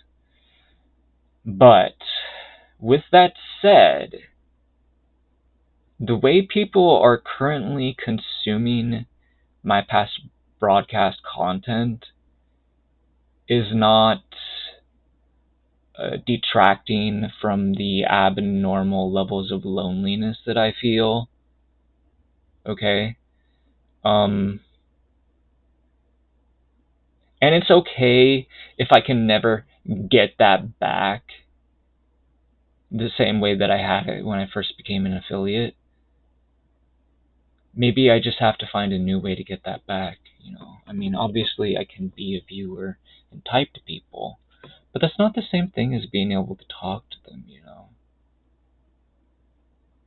And part of me wonders if I should just try to be like a co-host on somebody else's stream. And another thing that I've liked the idea of, but I can't get anybody to join me on it, not lately anyway, is just having somebody co-host my stream, just hang out with me and chat while we're doing stuff on Twitch. I'd be okay with either of those things, but I feel like if I'm not talking, directly to other people, then I'm missing something important. to dispel the loneliness inside my soul. So, hope you guys understand why I'm trying to make this more, I don't know, interactive and professional and that kind of thing. The thing is, it's not necessary for my channel to grow, but people, if only thing they do is watch past broadcasts, that's not good for the growth of my channel. And if it's not good for the growth of my channel, I feel like it doesn't provide an avenue for me to dispel my own loneliness. So you can try to preach all you want about people should do this because it's fun. I am doing it because it's fun, sure. Of course I'm doing it because it's my job, but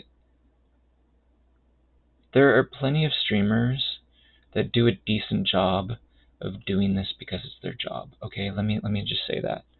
Like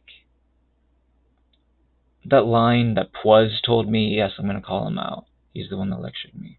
That line that Pwaz told me is an outright lie. It doesn't matter how you try to justify him saying it, he said it, and it was a lie. Whether he believes it or not is irrelevant. He's not telling the truth. People could be successful regardless of whether or not they're doing this for funsies or for, because it's their only job. With that said, it's obviously debatable whether or not you should be doing it for fun or work. Are people literally telling me to get off Twitch as a streamer?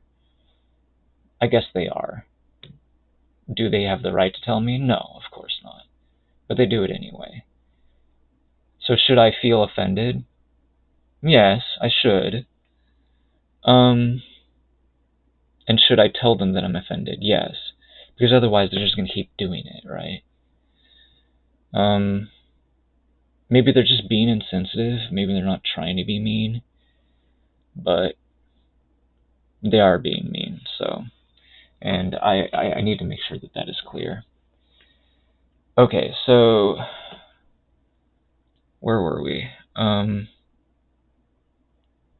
Yeah, so literally all of my followers, all 1,000 plus, are not loyal to my channel. It's one thing to be not interested in a game because you followed for a different game. That's completely understandable. I don't even blame them if they're not loyal for that reason. But the problem with that theory, there's a big problem with that theory.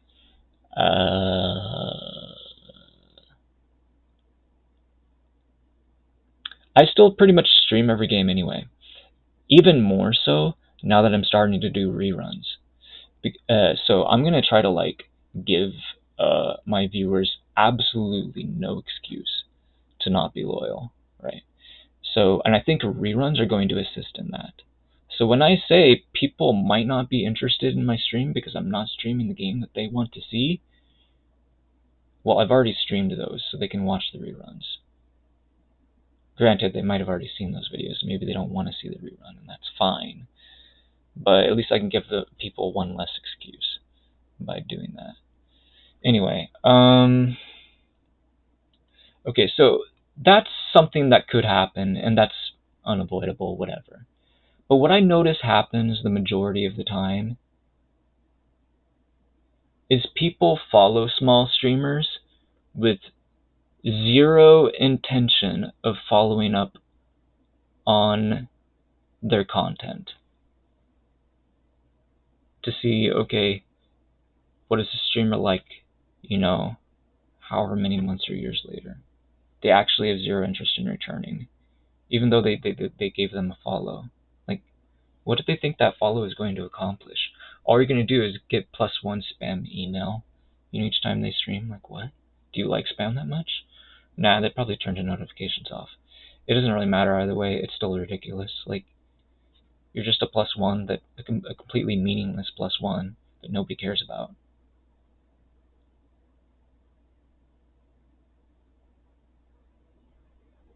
And you know what? That's something that I don't hear the streamers saying. And maybe that's why people think that I'm just like this scary, mean person, or I don't know what they think of me exactly, but why they don't find me a desirable person to watch. Like, I'm sorry, but it's the cold hard truth. Like, I don't know how else to explain this. Like,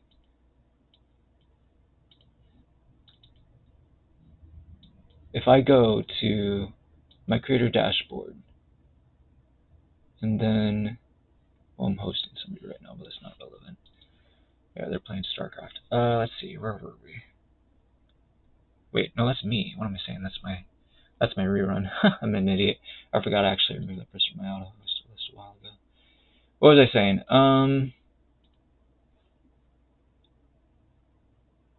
So I want to switch my scene real quick here. Alright, so check this out. My rerun, I have one viewer. I presume that might just be me. I'm not sure. I could have a lurker. I can't really tell if I count as one viewer or not. But anyway, where was I? I wanted to look at something. Oh yeah, there's these things that you can look at. Wait, where is it? Is it here? I don't know, I'm a little confused on how you show those things.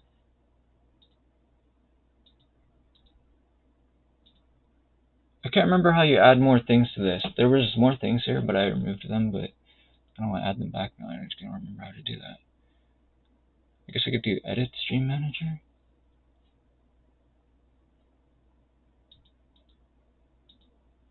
I'm not sure how to fix this.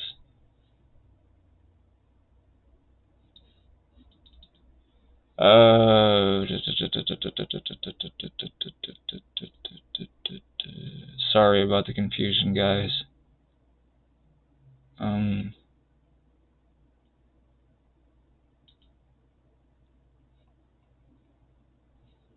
Maybe I should just go to my email.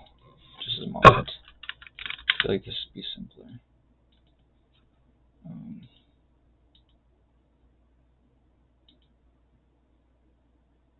Okay. So here we are. This is my email account. So my previous stream, I had 0.9 average viewers. So this is a 2-hour, 2-minute stream. This was a Super Mario Maker 2 only stream. Okay.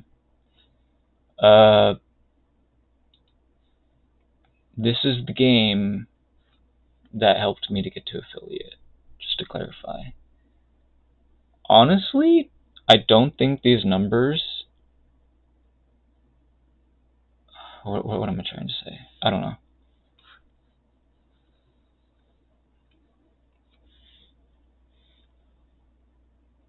Okay, let's put it this way. Look at the path to partner. Look at the path to partner. You can see these categories. The stream for 25 hours requirement. The stream on 12 different days. The average of 75 viewers. So imagine for a moment, if you want to become a successful Twitch streamer, you literally only need to stream for 25 hours per month. Stream on 12 different days. So that's like 3 times a week. And have an average of 75 viewers. Now let's look at my numbers. 25 different days. I'm working my heart out, putting out content. 25 hours? Try 153.1. And look at the average. So is all this hard work really worth it? I guess that's not really particularly relevant if it's worth it. Yeah, I suppose I could spend my time doing other stuff, but what else would I be doing? Do you want me to just do stuff off stream? Like, is that actually more valuable than doing stuff on stream? I think a lot of people have been arguing that no, it's not. So I'm not sure what people are trying to tell me. Is what they're trying to tell me just go get a job IRL, loser? Because if so, that's not really helpful, because it's not something I've been able to do. And I do want to click on view full summary here real quick, because I want to explain why this is just so ridiculous. Because it should show something like, look at this. See, look. Let's increase the size if we must. Look at this. Follower reach. Percentage of your followers that have notifications turned on. Over 1/3. That's a pretty good number. That's a pretty good number of fake followers. There is at bare minimum 37.2% fake followers on my channel. And I have 1,110 followers. Okay?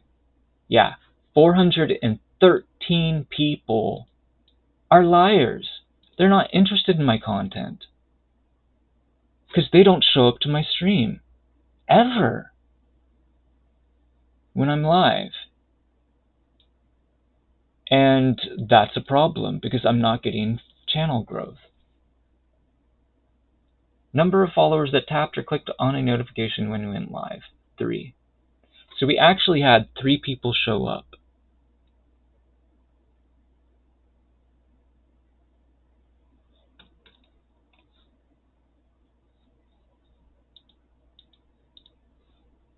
If 3 people showed up, why is the average viewer count 0.9? Can you explain that? You want to know another thing? Another thing that's really frustrating about Twitch? I'll show you. I'm actually really annoyed about this when it comes to Twitch. Check this out. Oops. I'm in the wrong place.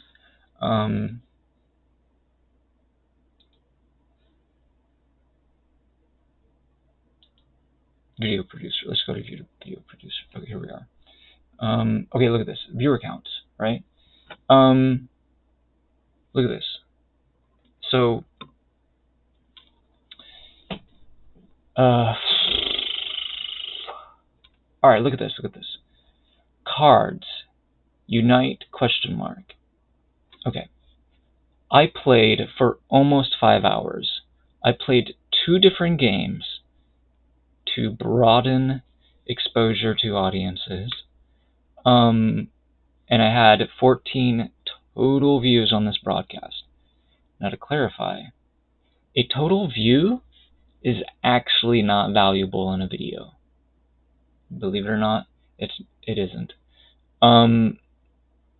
So what I mean by that is it's not an informative number. Okay? So you might think 24 people joined this stream live, right? Because, like, think about this. I just made it so you can only watch this broadcast if you're a subscriber, and I have 0 subscribers. Therefore, that must mean that 24 people showed up to my stream, and if I have 0.9 average viewers and 3 followers that showed up, what does that mean? Supposedly, that means 21 people were like, nope, I'm out immediately. But that's not actually how this number works. The only way that these kinds of numbers on such a consistent basis can make sense is if, and this is, I wish this wasn't the case, but what happens is people click on following, they click on categories, they click on Mario Maker 2, and they scroll down to the stream they want to watch, and they click on that. And then, I clicked on Super Freaka's stream, but you know what? I added +1 view to literally every other stream that you see here. all of these streams just got +1 view to their past broadcast, just because I wanted to click on Super Freaka's stream. And so that happens to my stream too. And that's why we get these fake numbers. Like, supposedly 24 people were watching me. No, 24 people were not watching me. 24 people saw a screenshot of my stream. That's what that means. And it means literally nothing else. This is not a useful number. And I don't like that it's not useful. Look at this. So, I don't know. I guess I'm done saying the things that I wanted to say. Let me think for a moment. I should probably go take a look at my notes again. So my point is, people are watching big streamers even though they follow small streamers. So what happens is, maybe they don't even click on following in categories. I bet a lot of people don't do that. And what happens is, they see these show up. Like, my channel might show up on this recommended channel or something like that. Or it might even show up on somebody's auto host list. It might be like live host or something, and people don't click on that. But they see the screenshot, and so it adds +1 view while they're clicking on whoever's at the top of the followed channels list. It's literally what's happening here. Anyway, so people completely ignore the smaller streamer. I'm not sure if they realize they're ignoring the small streamer, but that's what they're doing. Like,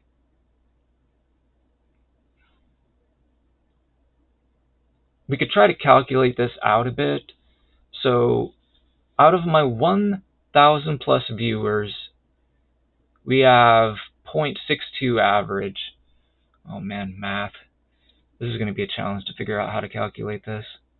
I'm trying to decide how much the average person watches my stream each month.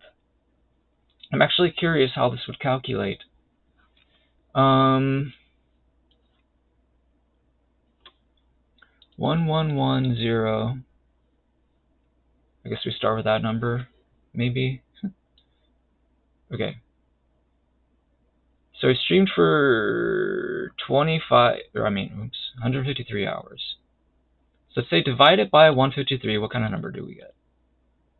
7.25.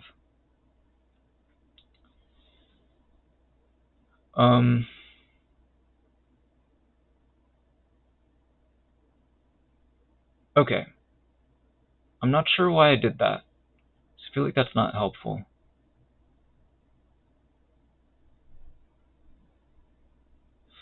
Okay.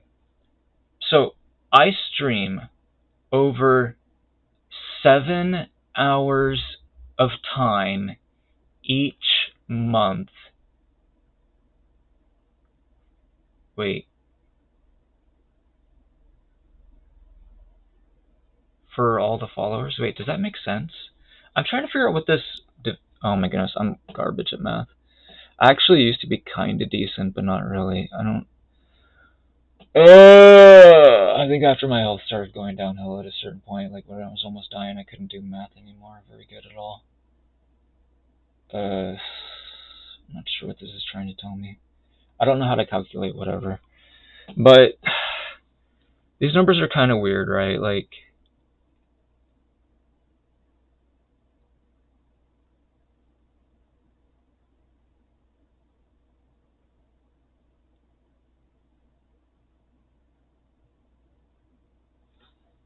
here, let me try 153 times 60. So this is minutes. So I've streamed in the last 30 days for 9,180 minutes. Okay. Now let's times this number by 0.62. Okay. So Out of the 9,000 hours that I have streamed,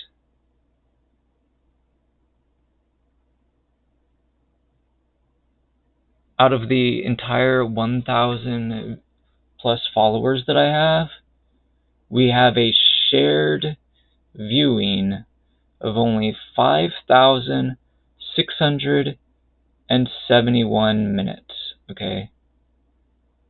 I might have said 9,000 hours. I meant to say minutes. Anyways, alright. Let's divide this number by 1110.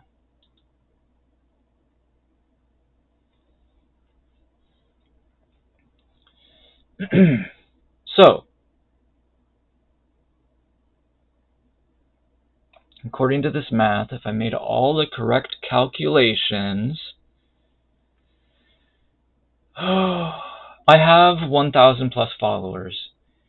And considering all these numbers, this means if everybody tuned into my stream every month that was actually a follower, that means everybody watched my stream for 5.1275675 blah blah seconds. I mean minutes. I think that's minutes, right? Yeah, it should be. Okay. So, to put that in perspective,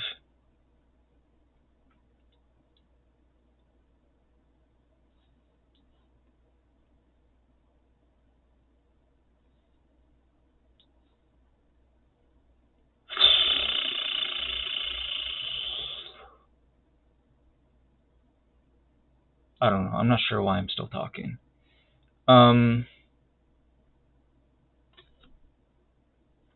If you go to watch a TV show, like Star Trek or whatever, Naruto, Boruto, whatever, how long is a TV show? Like 25, 45 minutes, 50 minutes, an hour, half an hour, whatever. My show is 5 minutes long. That's what these stats are telling me. So, if you guys want to do me a favor and you don't like my stream, just hit the unfollow button. I don't need numbers that are so weird and don't make any sense. If I'm 5 minutes per month, like what? No, I'm not. Obviously, some people watch me more than 5 minutes. These are just averages. It's obviously not true.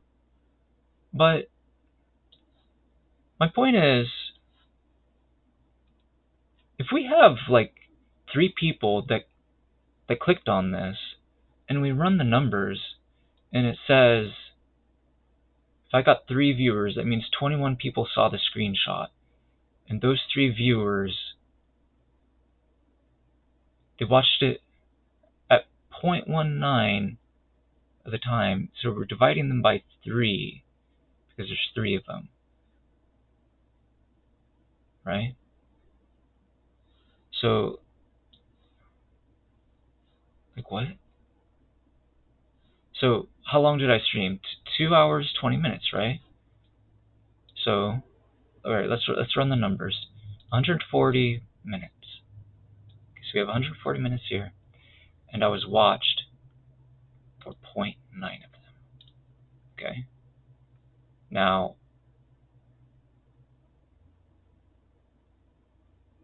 so actually, I had an average of one viewer 126 of those 140 minutes, okay? Which might sound good, but when you divide it by 3 because people are coming and going, now you get 42. 42 out of, let's see, look, we're missing 100 minutes. That's over an hour and a half. Well, 98 minutes, but it's still over an hour and a half.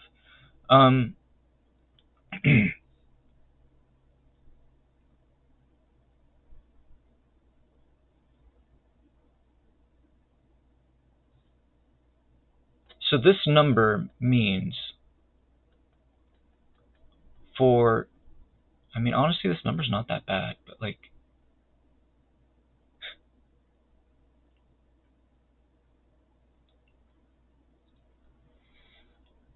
So 3 people, you average them together, and you can pretend that all 3 people watched my stream for exactly 45 minutes.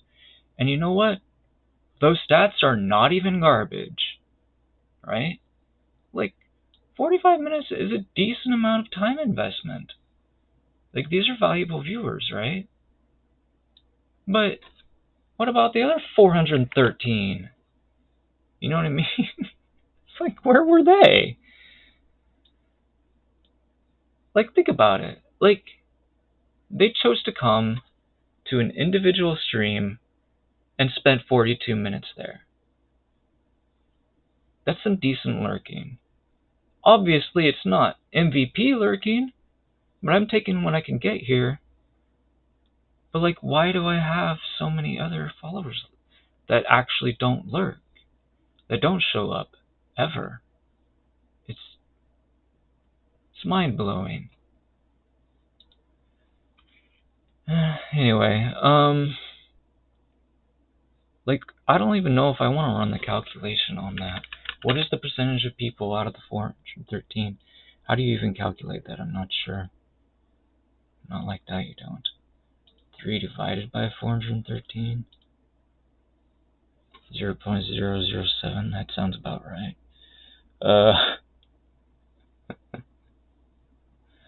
Wow, that's really low. So less than 1%, so 0.72%, right? Yeah, I think that's how that decibel works. So this is less than 1% of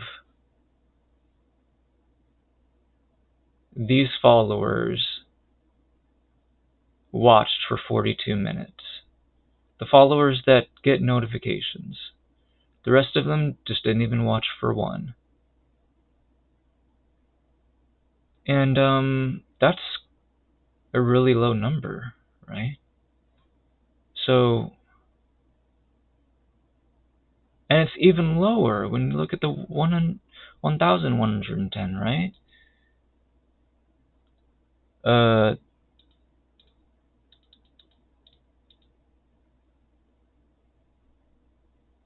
So 0.27%.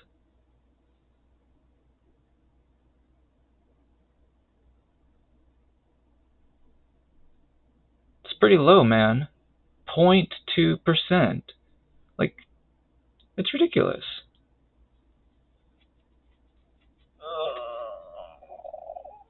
Like, my stream obviously means something to some people, but there's a lot of people for which they just neglect it, I guess is the best way of saying it, is how I feel. I feel neglected, blah, blah, blah. Anyway, that's enough of crunching numbers. I'm sorry, that was probably cringy or painful for some people or something along those lines or whatever, but I had to run those numbers with you guys to... My point is, like, there are a lot of streamers that don't even have to try, and they get better numbers, okay? And that's the bottom line. And that's fine. If I'm not a great streamer, okay. But why are there so many posers, people pretending like I'm worth their time when I'm not? I don't like that. I don't appreciate it, to be honest. Anyway,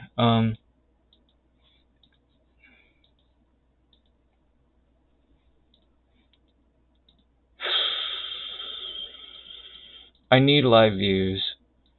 So if you guys want me to stream reruns at specific times, by all means tell me what those times are. I'll make sure you get your time slot. I want to value my lurkers, but at the same time, it's like I'm not necessarily going to guarantee that you're going to watch all the stuff that you want to watch through reruns, because that would just defeat the point of running reruns in the first place. But I'm willing to make allowances for easily doable requests, basically. Let's just put it that way. Alright, now where were we? So, what else do we have?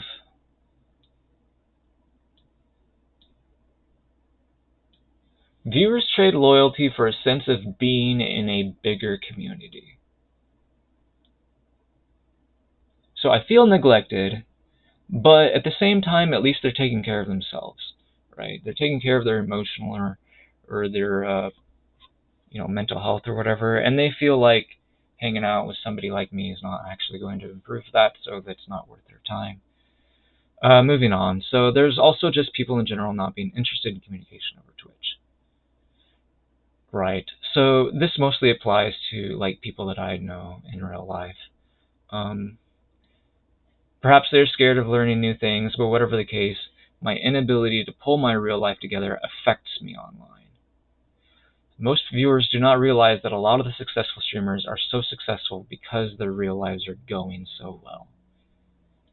There are a lot of relatively big, whether they're affiliate or partnered streamers, where as they are starting out, they find success because people in their real lives are supporting them. They show up to their streams and chat, keep the chat active and interesting, and make it so the streamer doesn't even have to work very hard, and they get so much more out of their performance because people are helping them. It's a team thing.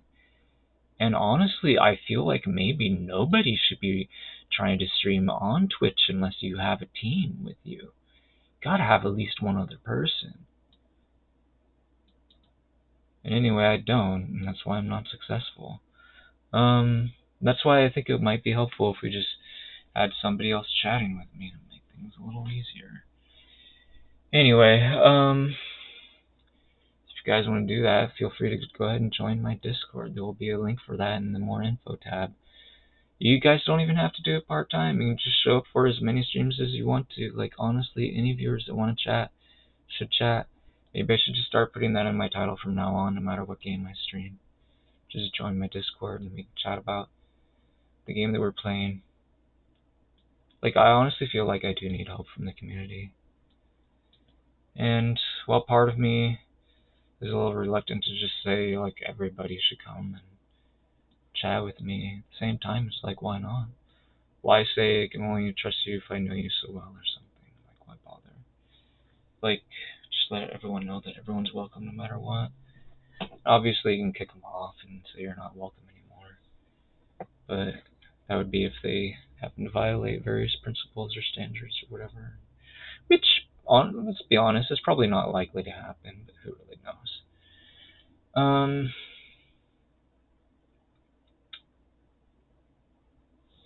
So, worst off streamers who live in misery offline are simply unattractive to the average Twitch viewer. I'll never be an affiliate worthy of the title of affiliate. Or at least that's how I feel. Because, I mean, I have to, like, get support from people off stream. They have to show up on stream and they just don't. Nobody really cares. Nobody wants to help me be a part of a stream. Nobody wants to be a part of my streaming team. Let's just put it that way. Like, just average viewers. Even if somebody's not talking, you know, with them, like those that average viewers, they're still talking in the chat. Anyway, yeah, I met expectations for 1 month, and then pretty much never again. Like, I would be like close to those expectations.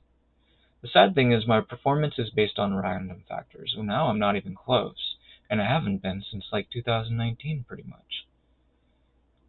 Not based on how hard or how smart I work, or whatever you want to call it, my effort. So yeah, my effort is not going to influence my performance. The only thing that's going to improve my performance is change. I have to keep on changing, and I have to make good changes. I have to find good changes to make, and that's not an easy thing to do.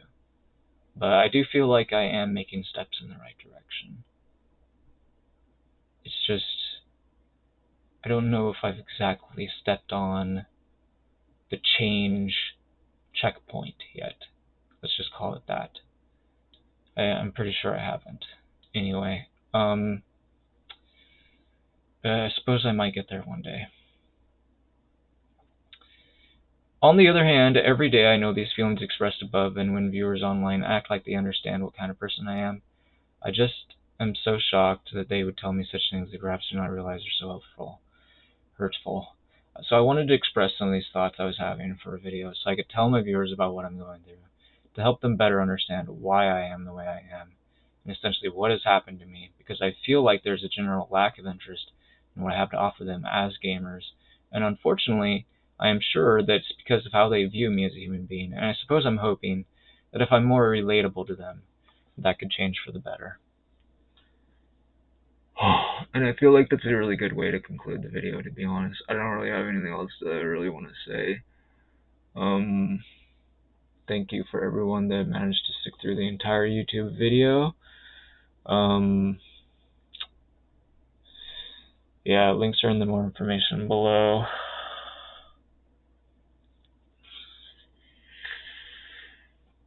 I guess I should probably show you guys my face. I was showing my face earlier and then I changed the scene. Where was I? Was I doing this? Something like that, yeah. Here I am. So, yeah, that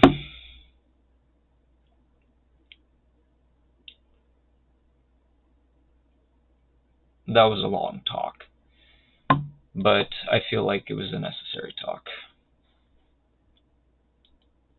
So I hope you guys appreciate it. More importantly,